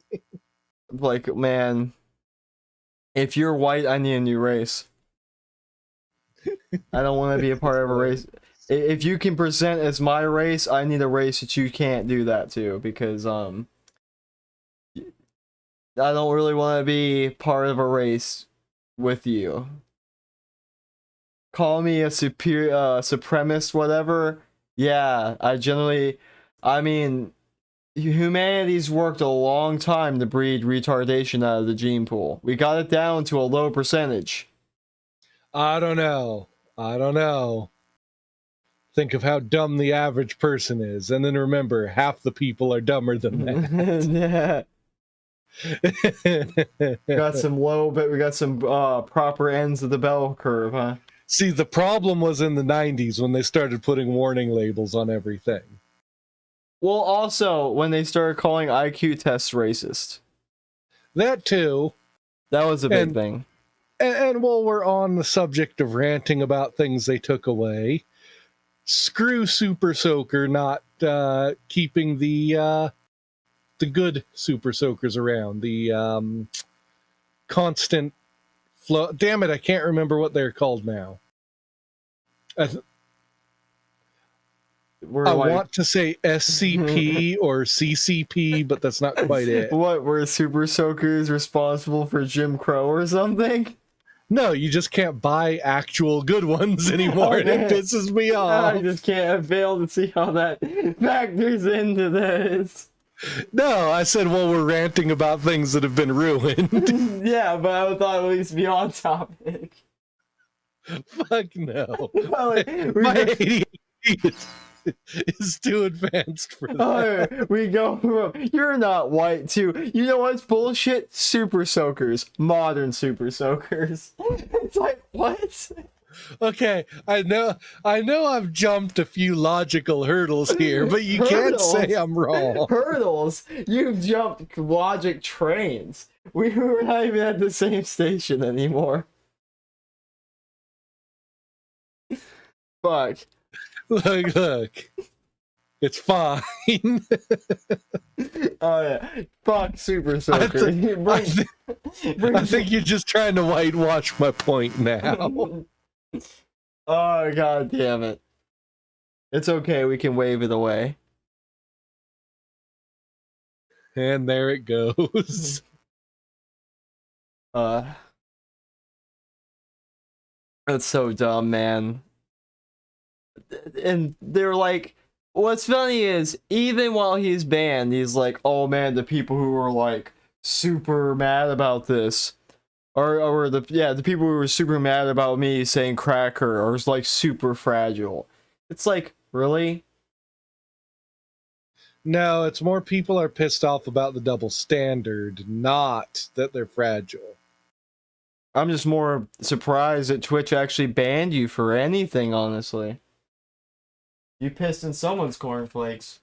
He probably pissed a mod off. Yeah, all just go. What you do is when you come back, wear a bra and then say you're trans.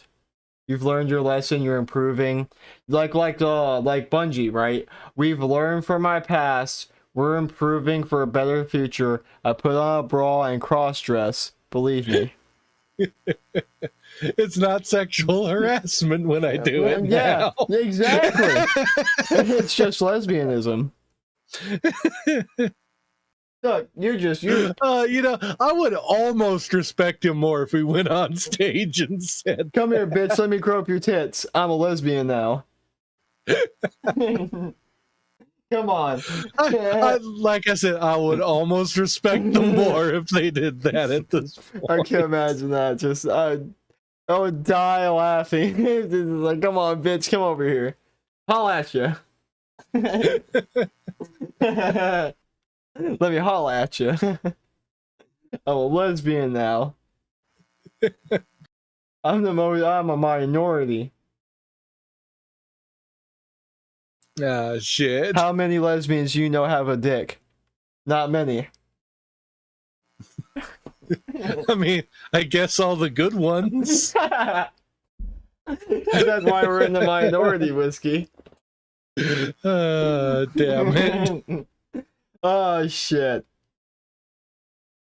Yeah, just go buy some random shit off of Amazon. Have your girlfriend go pick it out or something, right? I'm sure you got some white girl that's self-loathing enough to sleep with you.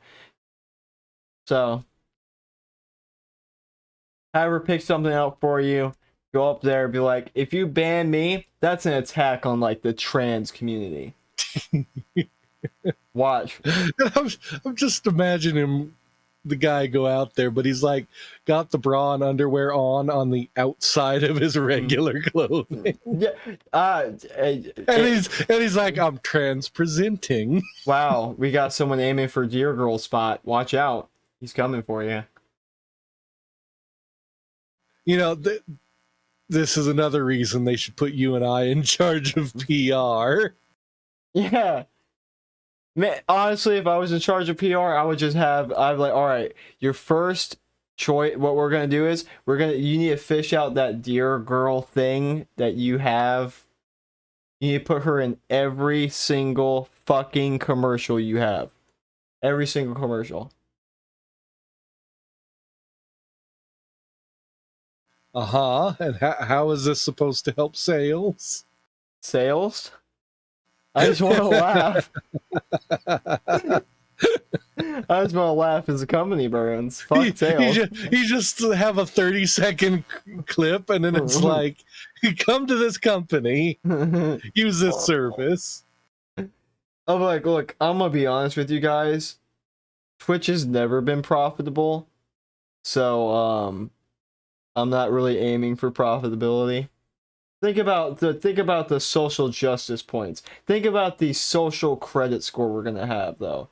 How many other people have a tranny Deer Girl up there talking about how she's going to wield her mod power with indiscriminate fucking zeal and just destroy whoever questions her reign?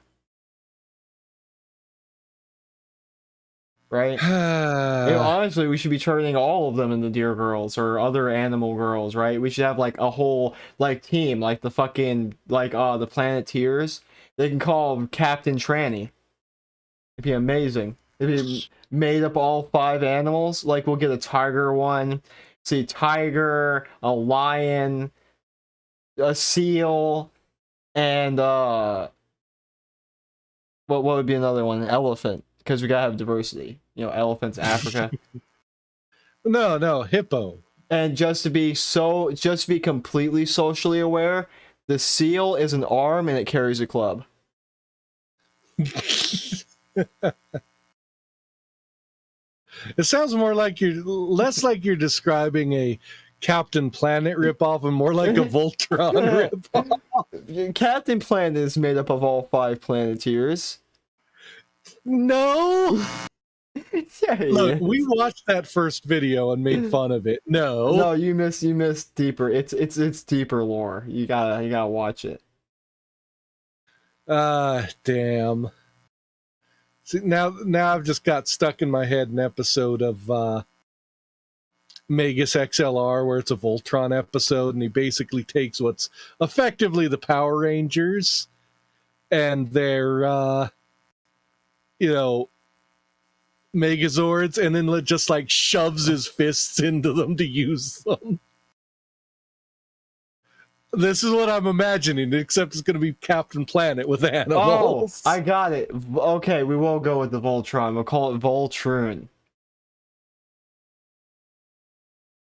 It'll be great. I feel like there was a joke there that I missed. Troon is a pejorative for tranny. Oh, okay. Call it Voltron. Yeah. It's a bunch of fur. I mean, you could steal Flash Gits' name and go with Megatrans. No. I gotta have something original. I want to be completely original, unlike the actual source material. Wait. Are we talking about the source material as far as like Voltron or Captain Planet, or the source material as far as Dear Girl? Because as far as I'm concerned, they're both fictional universes. I was talking about just trannies, yeah. Because they're not real women. You know what? Fuck it. You know what? Fuck it. All of this has actually somehow, Dros, brought shit full circle to the article I wasn't going to share. Go ahead. Go ahead. So let me fucking get this ready. I'm happy. I'm happy to be of service. I'm glad that I can completely revive a questionably okay topic. Yeah. All right. So let me there. I think secretly everyone just knows it's the wrong thing to do. Female University of Pennsylvania swimmer speaks out as a biological man sets records competing against women. He was a trans woman. I mean, what is biology anyway?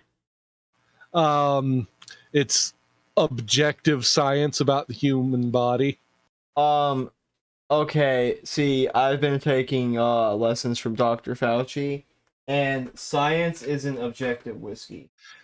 But Dros, Dr. Fauci's version of science is he is the science. He even said it twice. Yeah, see, and he says that, chicks with dicks are a thing, so. But again, he said he was the science. Yeah. I'm not confusing that. He was referring not to that his word is absolute on science. See, your mind is too closed. What you need to realize is he was referring to how biologically he's a man, and it proves biology, which is science. Therefore, he is science. Actually, I'm pretty sure I was sitting in a room with him. What's her dumbass name? Who's the bitch who doesn't know math? Katy Perry. Oh fuck! There's too many to count. Yeah. I was sitting there with Katy Perry, and she was questioning him how many 5 vaccines are, and he was telling me that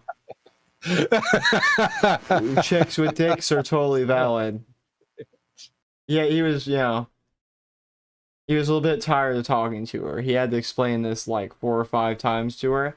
And she's like, but I'm not understanding. Like, I've gotten 3, but that's not 5? Like, no, Katie, you need 2 more. That reminds me. And when I say that, I don't mean the black guys you keep as backup dancers and casual sex partners. That reminds me of the VTuber clip I saw where they're talking about something. I forget what it was. And one of them goes, oh yeah, we had 3 to 5.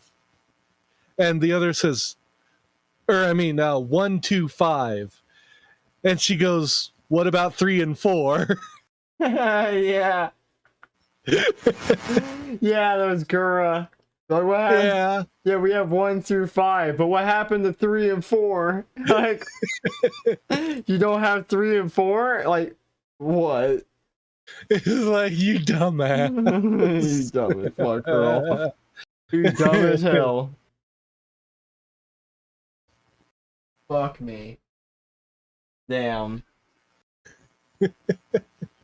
So, Leah Thomas, a biologically male University I love of how Pennsylvania swimmer. I love how they push that forward. Biologically male. Yeah, because this is the Blaze. We just want you guys to know. Oh, okay, yeah. I just want you to let you know he hasn't cut his dick off yet. Still there. Still biologically male, even if you do that. But it's still, that's true. That's true. But I would at least because it actually has to do with the number of chromosomes. Well, I'm at least giving you the points for effort. Okay, look, that's a hard thing to do. Like good pun. like I could, yeah, that's funny. I could look down at myself and be like, "Look, dude, you need to go." Yay! It's quite attached, if I say so myself. So, has been winning competitions and breaking records while competing against women. But a teammate of the transgender swimmer told Outkick that many of the team are displeased with the situation. Displeased. I am displeased. Is that really was that verbatim what they say? Like, get that fucking tranny out of here. I'm tired of getting my ass whooped by a man. I had to deal with that with my entire last fucking relationship. I come here to relax, not to be beaten by a man. Pretty much everyone individually has spoken to our coaches about not liking this. Our coach just really likes winning. No shit. Like, that's his job, is to make the team win. The question so he don't give a shit. He's probably getting the bonus for it. The question I have is, how, as a man, do you do this? Like, you have to be like Cartman with the Special Olympics, right? You have to be someone who's so bad at your own field that you're like, you know what? I'm just gonna turn into a woman and I'm gonna get all the accolades by beating everyone. Oh, you're talking about the actual swimmer, not the coach. Okay. Yeah, no, I mean, the coach should have that question too. I mean, I guess the coach is like, look, I get money. It's like, okay. Yeah, you win, I get money. I have an incentive. Fair dues, but the other guy has to go out and compete against women and act like that's somehow honorable. So, goes on to say, he's like most coaches. So most coaches would just be okay with it, I guess. Yeah. I think secretly everyone just knows it's the wrong thing to do. Wait, hold on. Hold on. You mean most coaches would be okay with having a man on a team full of women against a team full of women? Yeah, probably. I mean, interestingly enough, though, a lot of professional sports in the men's league, there's actually no women rule barring women. Yeah, except, you know, all the natural laws of physics. Yeah, you know, other than the fact they get their ass beaten every time at it. Yeah. There's no laws except the ones governing reality. Which are, it's almost like those laws are even more powerful than the laws we put in books. Yeah. When the whole team is together, we have to be like, oh my gosh, go Leah. Wait. We have to be like, oh my gosh, go Leah. That's great. You're amazing. It's very fake. I mean, then don't do it. Just be like, yeah, way to go, you fucking jackass. Yeah. Good job beating women. How could you do it? Yeah. Wow. I'm so amazed. Oh, that was a great job. Here, I brought your wife beater for you. Oh my god. Y'all.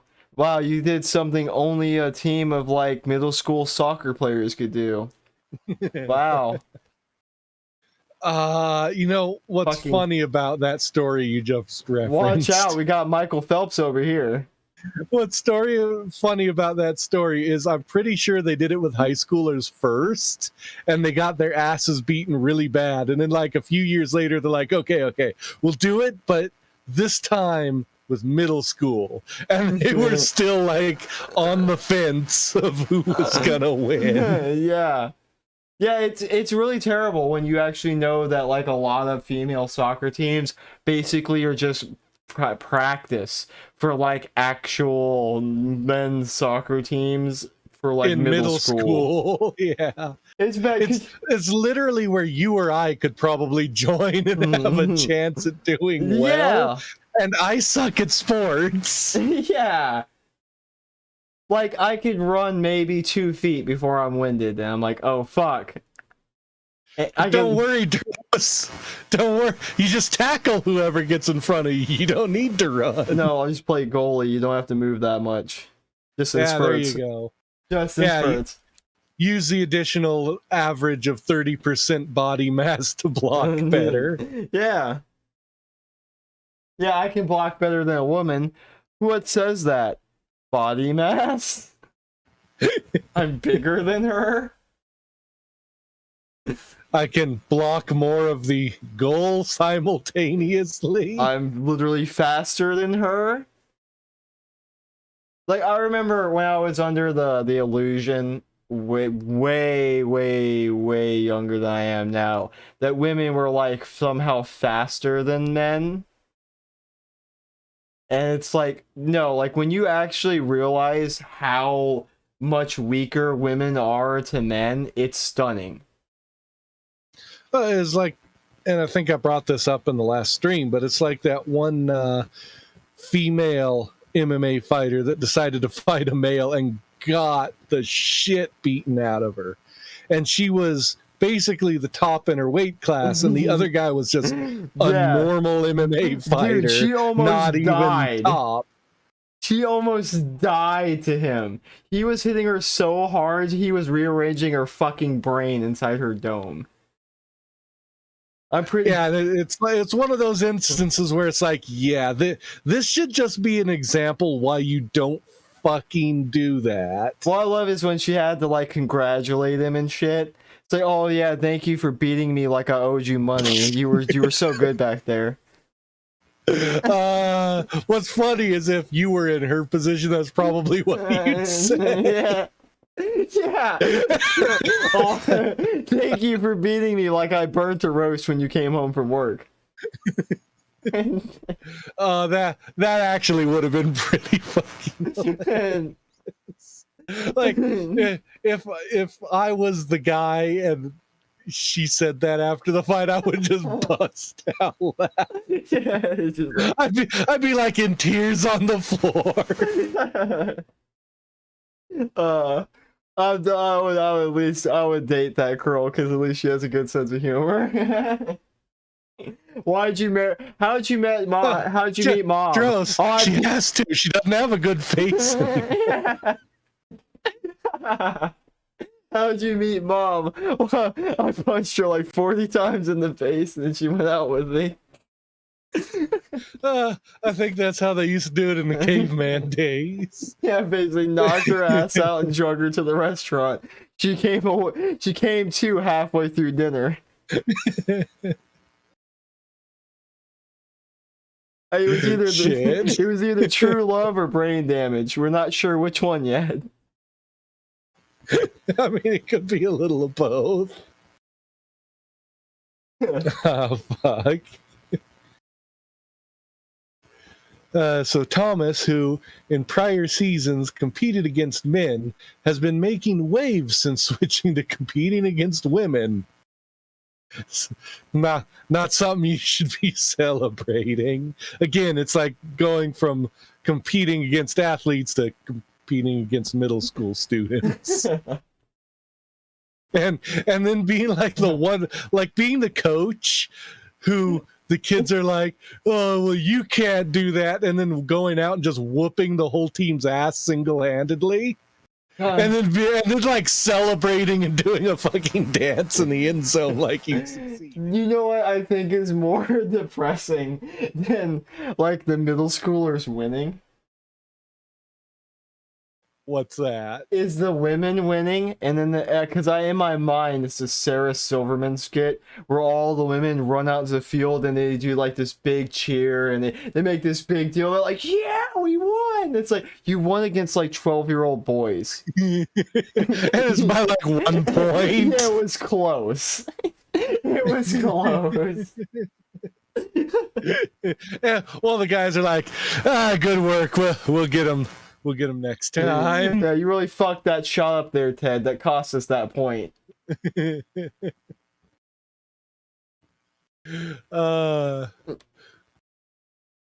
Damn it, Ted. I still told you to stop ogling their goal keep and actually play.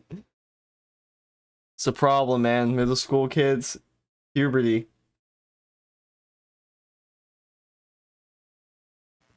Recently at the 2021 Zippy International. What the fuck kind of name is that? Zippy Internet.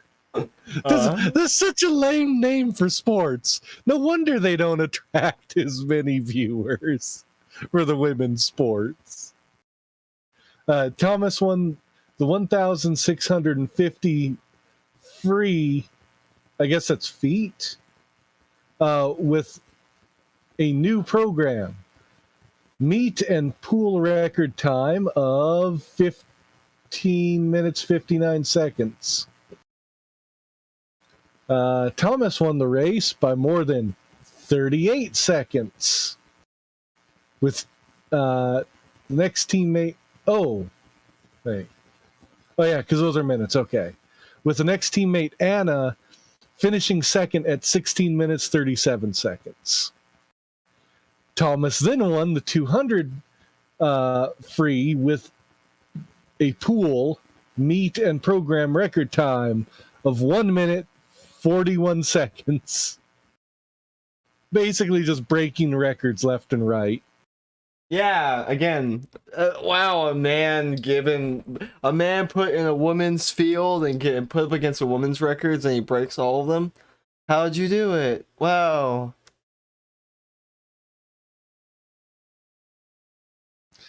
Yeah, it's pretty bad. Man, it must have been hard to really like walk at a brisk sprint. Well, it's like when it comes to the Olympic like qualifiers, the qualifier for men is higher than the record for women. It's like I swear to God, it's like all right, if you can do this one challenge, you bring home the gold.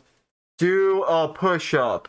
And the man's like, I can do like... shit, that brings me back to PE in high school. It's like, okay, I got this. And women are sitting there struggling. Oh my God, it's the hardest thing I've ever had to do. All my training's prepared me for this one moment. Man, sitting there like pumping them out like nothing. It's like, wow. He just broke the record in like 3 seconds. I've never seen such athletic potential. And I'm terrible at push-ups. One thing I learned, though, is the taller you are, the more difficult push-ups are. Yeah. Because of leverage. So I got that working against me. You know, well, that and, you know, my stomach. Both of those are working against me. Mine's just my overwhelming... And I can still do at least some push-ups. Mine's my overwhelming laziness. Yeah, I'm pretty lazy too.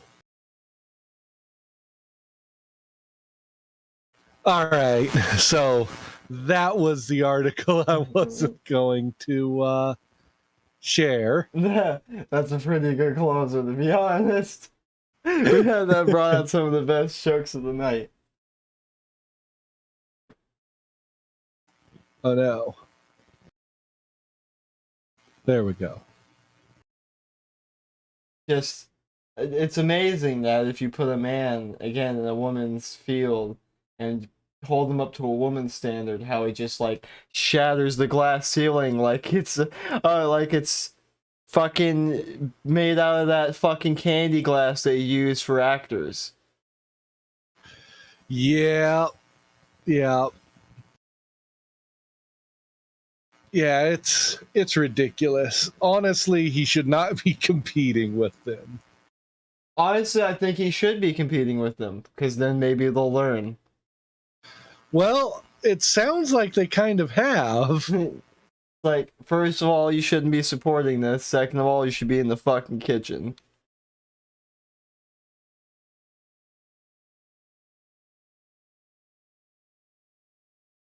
But yeah, I think that's a wrap for our show tonight. Yeah. Remember to like and subscribe and force your friends to watch this, even if you have to strap them in a chair and hold their eyes open. It's the American way. And make sure you find out if it's true love or brain damage. Because it's important. It is. And you never really know which it is until you see a doctor. Yeah. I mean, that's a football player thing. Right? You never really know that you have that crazy concussion disease until you die from it. I mean, same goes for boxers. Probably more so. I don't know so much now, but it used to be way more common back in the day, I imagine. I had it's a slight side tangent. I think it was like my dad's uncle, or either my dad's uncle or my grandma's uncle. I can't remember which. Who actually used to do boxing back before they used gloves. Oh Lord. Yeah, I wonder. but back when there was a lot less rules. I wonder if the guy who first is like, "Hey guys, maybe we should like put something on our hands so like the next guy doesn't die." Like, what are you, a pussy? I imagine that. Yeah, like what are you, some kind of sissy boy? You don't want death in your boxing ring? Oh, look at you, Mr. Want everything to be civil. And in the next fight, that guy ends up with a horrible concussion. He's like, you know what? I think he has a point. Yeah, you know what? And everyone just looks at him and is like, shut up, you have a concussion, go home. Yeah, this could be the concussion talking. Think maybe we should do gloves next time. If only we had these like soft, semi-soft, pillowy things that allowed impact to maintain its weight while simultaneously preventing people from dying. Ooh, that's gonna be one of the hurdles that we're gonna have to overcome as a sport going forward.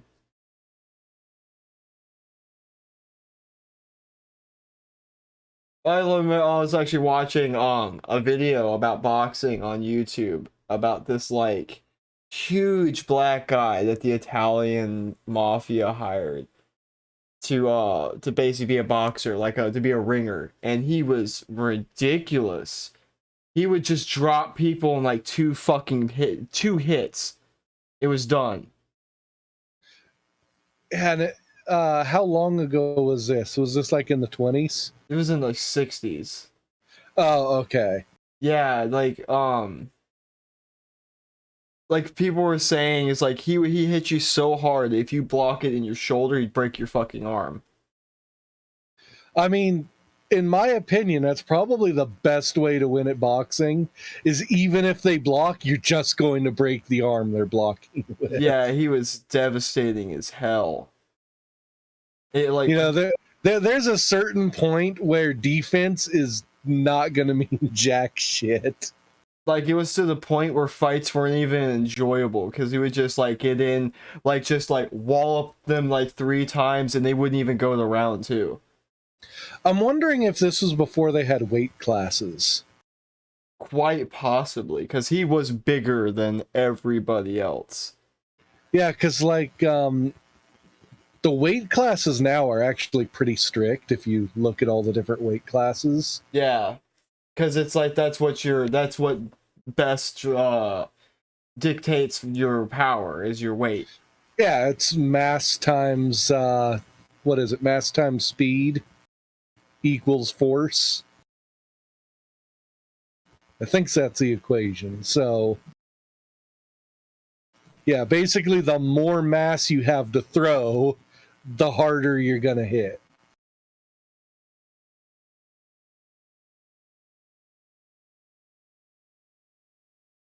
Fun. It's why being a pretty big guy like myself, I've been able to take some hits from smaller people in an actual fight and just not give a shit.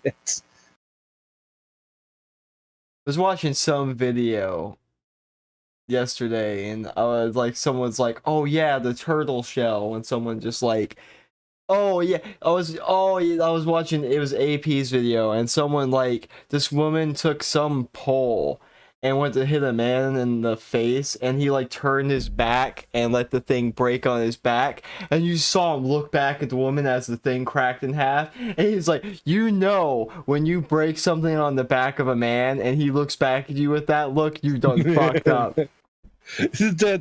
Yep. I've had a few moments like that in fights with people. I had a guy sucker punch me once pretty good, and he actually dislodged a piece of tooth that had gotten jammed in my gum from a bicycling accident. Oof. Which actually was really good. I didn't have to go to the dentist for it anymore, and it would occasionally hurt. But since he hit me and it came out, it didn't hurt anymore. But there was a lot of blood, so I basically spit out the blood and then just start walking toward him unfazed. He booked it. When you throw your hardest punch and it was a sucker punch and all you did was piss the guy off, yeah.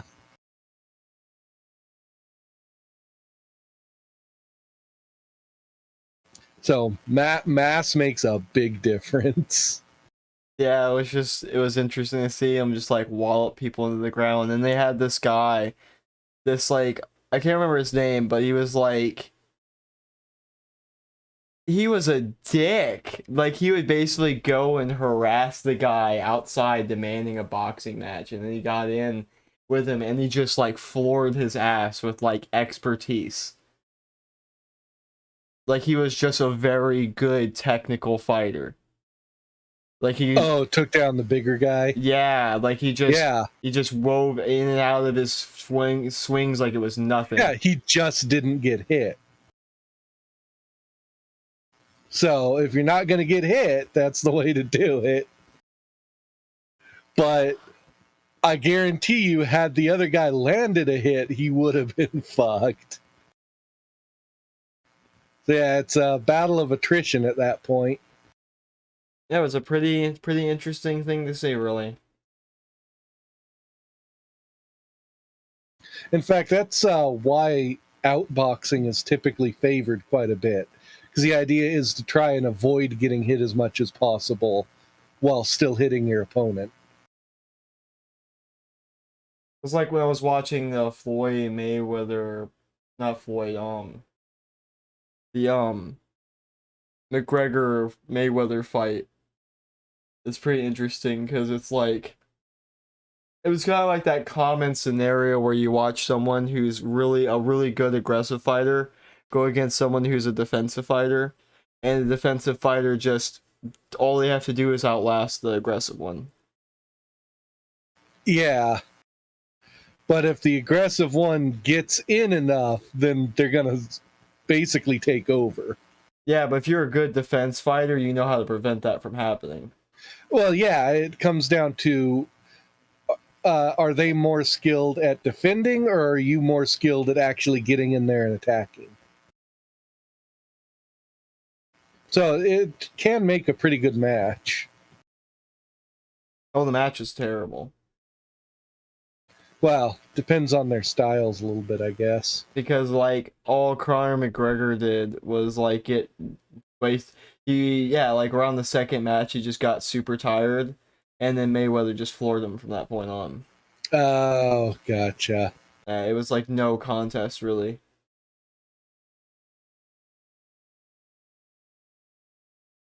Whereas like with the other fight, it technically wasn't any either, but it was like stunning to see someone who could just drop someone with two punches, just get floored by someone who just it was like Mike Tyson's Punch Out, right? Where it's just like someone walks in and just can just read everything you're doing and floor you. Yeah. There was a article a while back that I read, and there was a break-in on a guy's house, and the guys breaking in had like baseball bats and stuff, and the guy whose house they broke into fought them off barehanded, killed one of them, and the other one was severely injured. And turns out they were breaking into the house of like a very high-ranking MMA champion, and he just screwed them up real quick. Yeah, when you break into the house of someone who can kill you in unarmed combat. Yeah. It's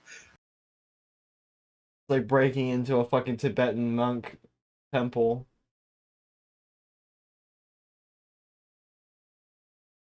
You know, it always reminds me of the quote from Gran Torino of, you ever notice sometimes you run into someone you just shouldn't fuck with?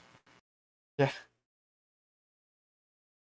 This is a very true statement. You know, it's my dad always used to say, you know, be nice because you don't know who you're dealing with. Like, you don't want to just go fucking with someone because they might be way better than you at a fight or anything else, and you might regret it. Always might not have anything else to lose, right? Yeah. Or like those guys break into, you know, an MMA champion's house and literally die because of it, because, you know, he doesn't have time to pull his punches and make sure you're okay. Reminds me of that Amazon movie I saw not too long ago where the guy is like a CIA agent and people break into his house and he gets a bat and is about to beat this girl's brains in and he stops himself. I have not seen that one. I can't remember the name of it. It was an action movie. Well, I mean, I guess that part. I'd be surprised if it was a different genre.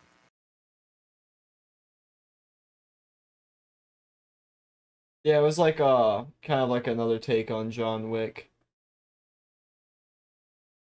which wasn't too bad. Like the take. John Wick was okay.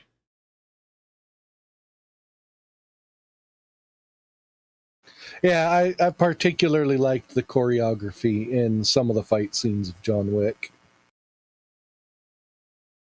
Oh man, I also like the fact they actually reload guns. A lot of times you don't see that in action movies. have you ever seen The Raid? I've heard it's really good, but I haven't watched it. It is. It's a Taiwanese film or Indonesian. Yeah, it is. It is really, really good for action. Yeah, it's probably one of the best action films I've seen in a long time. Yeah, they don't make a whole lot of actually good action movies anymore. Yeah, they're too full of white privilege. Well, you know, I think it comes down to these people are just too soyified to think of anything, you know, violent and interesting. Not that, it's that they don't like. If they do something like that, it's with a woman. They just may think of a plot with a man and then replace it with a woman. And then it becomes unrealistic.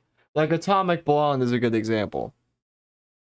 Atomic Blonde is a movie where like you're supposed to expect that this like woman who's 2 feet shorter than every man she's fighting can somehow like punch a man in the heart and make his chest explode. You mean that's unrealistic? And she wears a vest where she has to jolt herself to stop herself from going violent. Wow, that does sound retarded. The if it was an anime, I feel like this would have been a really good anime because then I could suspend my disbelief. Like, because if I was making this as an anime, right, it's like the girl is basically she gets really angry, so she basically wears an electric vest that shocks her nipples, you know, to counterbalance her being angry all the time. Yeah. You know, that's one thing I really like about anime is you have a higher level of suspending your disbelief because it's animated. Yeah. There's a lot of stuff that just does not work when you translate it to live action. Physical comedy, for instance, doesn't translate as well. Yeah, like if you're gonna have a scene, for example, where like a girl is gonna hit the main character with like an oversized paper fan, you can't do that in real life. Yeah, especially if in the scene, like, the concrete is cracked because of it and the person looks like they're fucking dying. Because it's all over exaggerated just to make a point, and you can't really do that with film. It doesn't work. This is kind of the argument I used to make with Kaze all the time. Because Kaze was always a big one. Like, oh my god, this live action of Bleach. Oh my god, this live action of Tokyo Ghoul. And I would watch it and I'm like, dude, it looks like anime in real life. And I can't watch it. It's too cringy. Yeah. It looks unrealistic. It looks way over exaggerated. It just doesn't fit. That's actually why I can't watch Kamen Rider. If you watch Kamen Rider, it's super like that. Like everything's super exaggerated, and I mean it's supposed to be because it's Super Sentai shit. But like, yeah, just Yeah, I couldn't watch any of that stuff either. Hell, I can't go back and watch like Power Rangers and stuff for the same reason.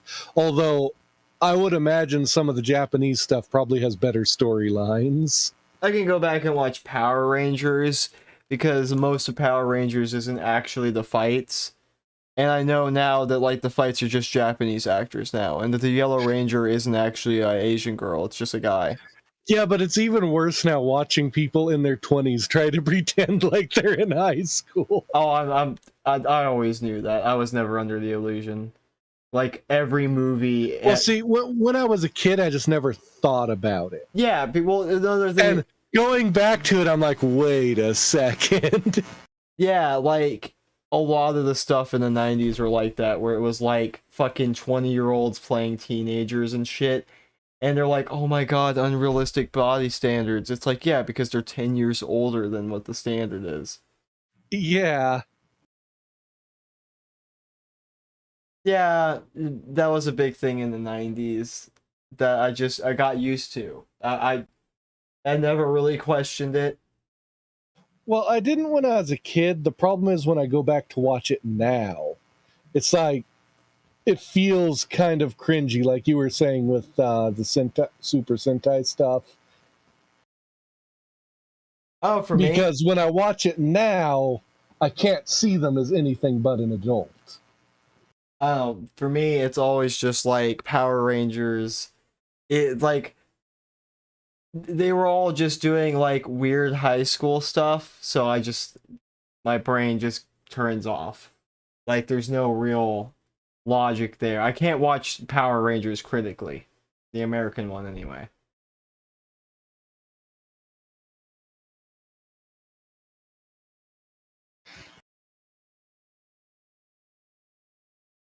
All right, I am gonna swap back to Windows 7. Okay, I'm gonna end the stream. Oh, you've been going this whole time? Yeah. Well, thanks to anyone who watches the after party.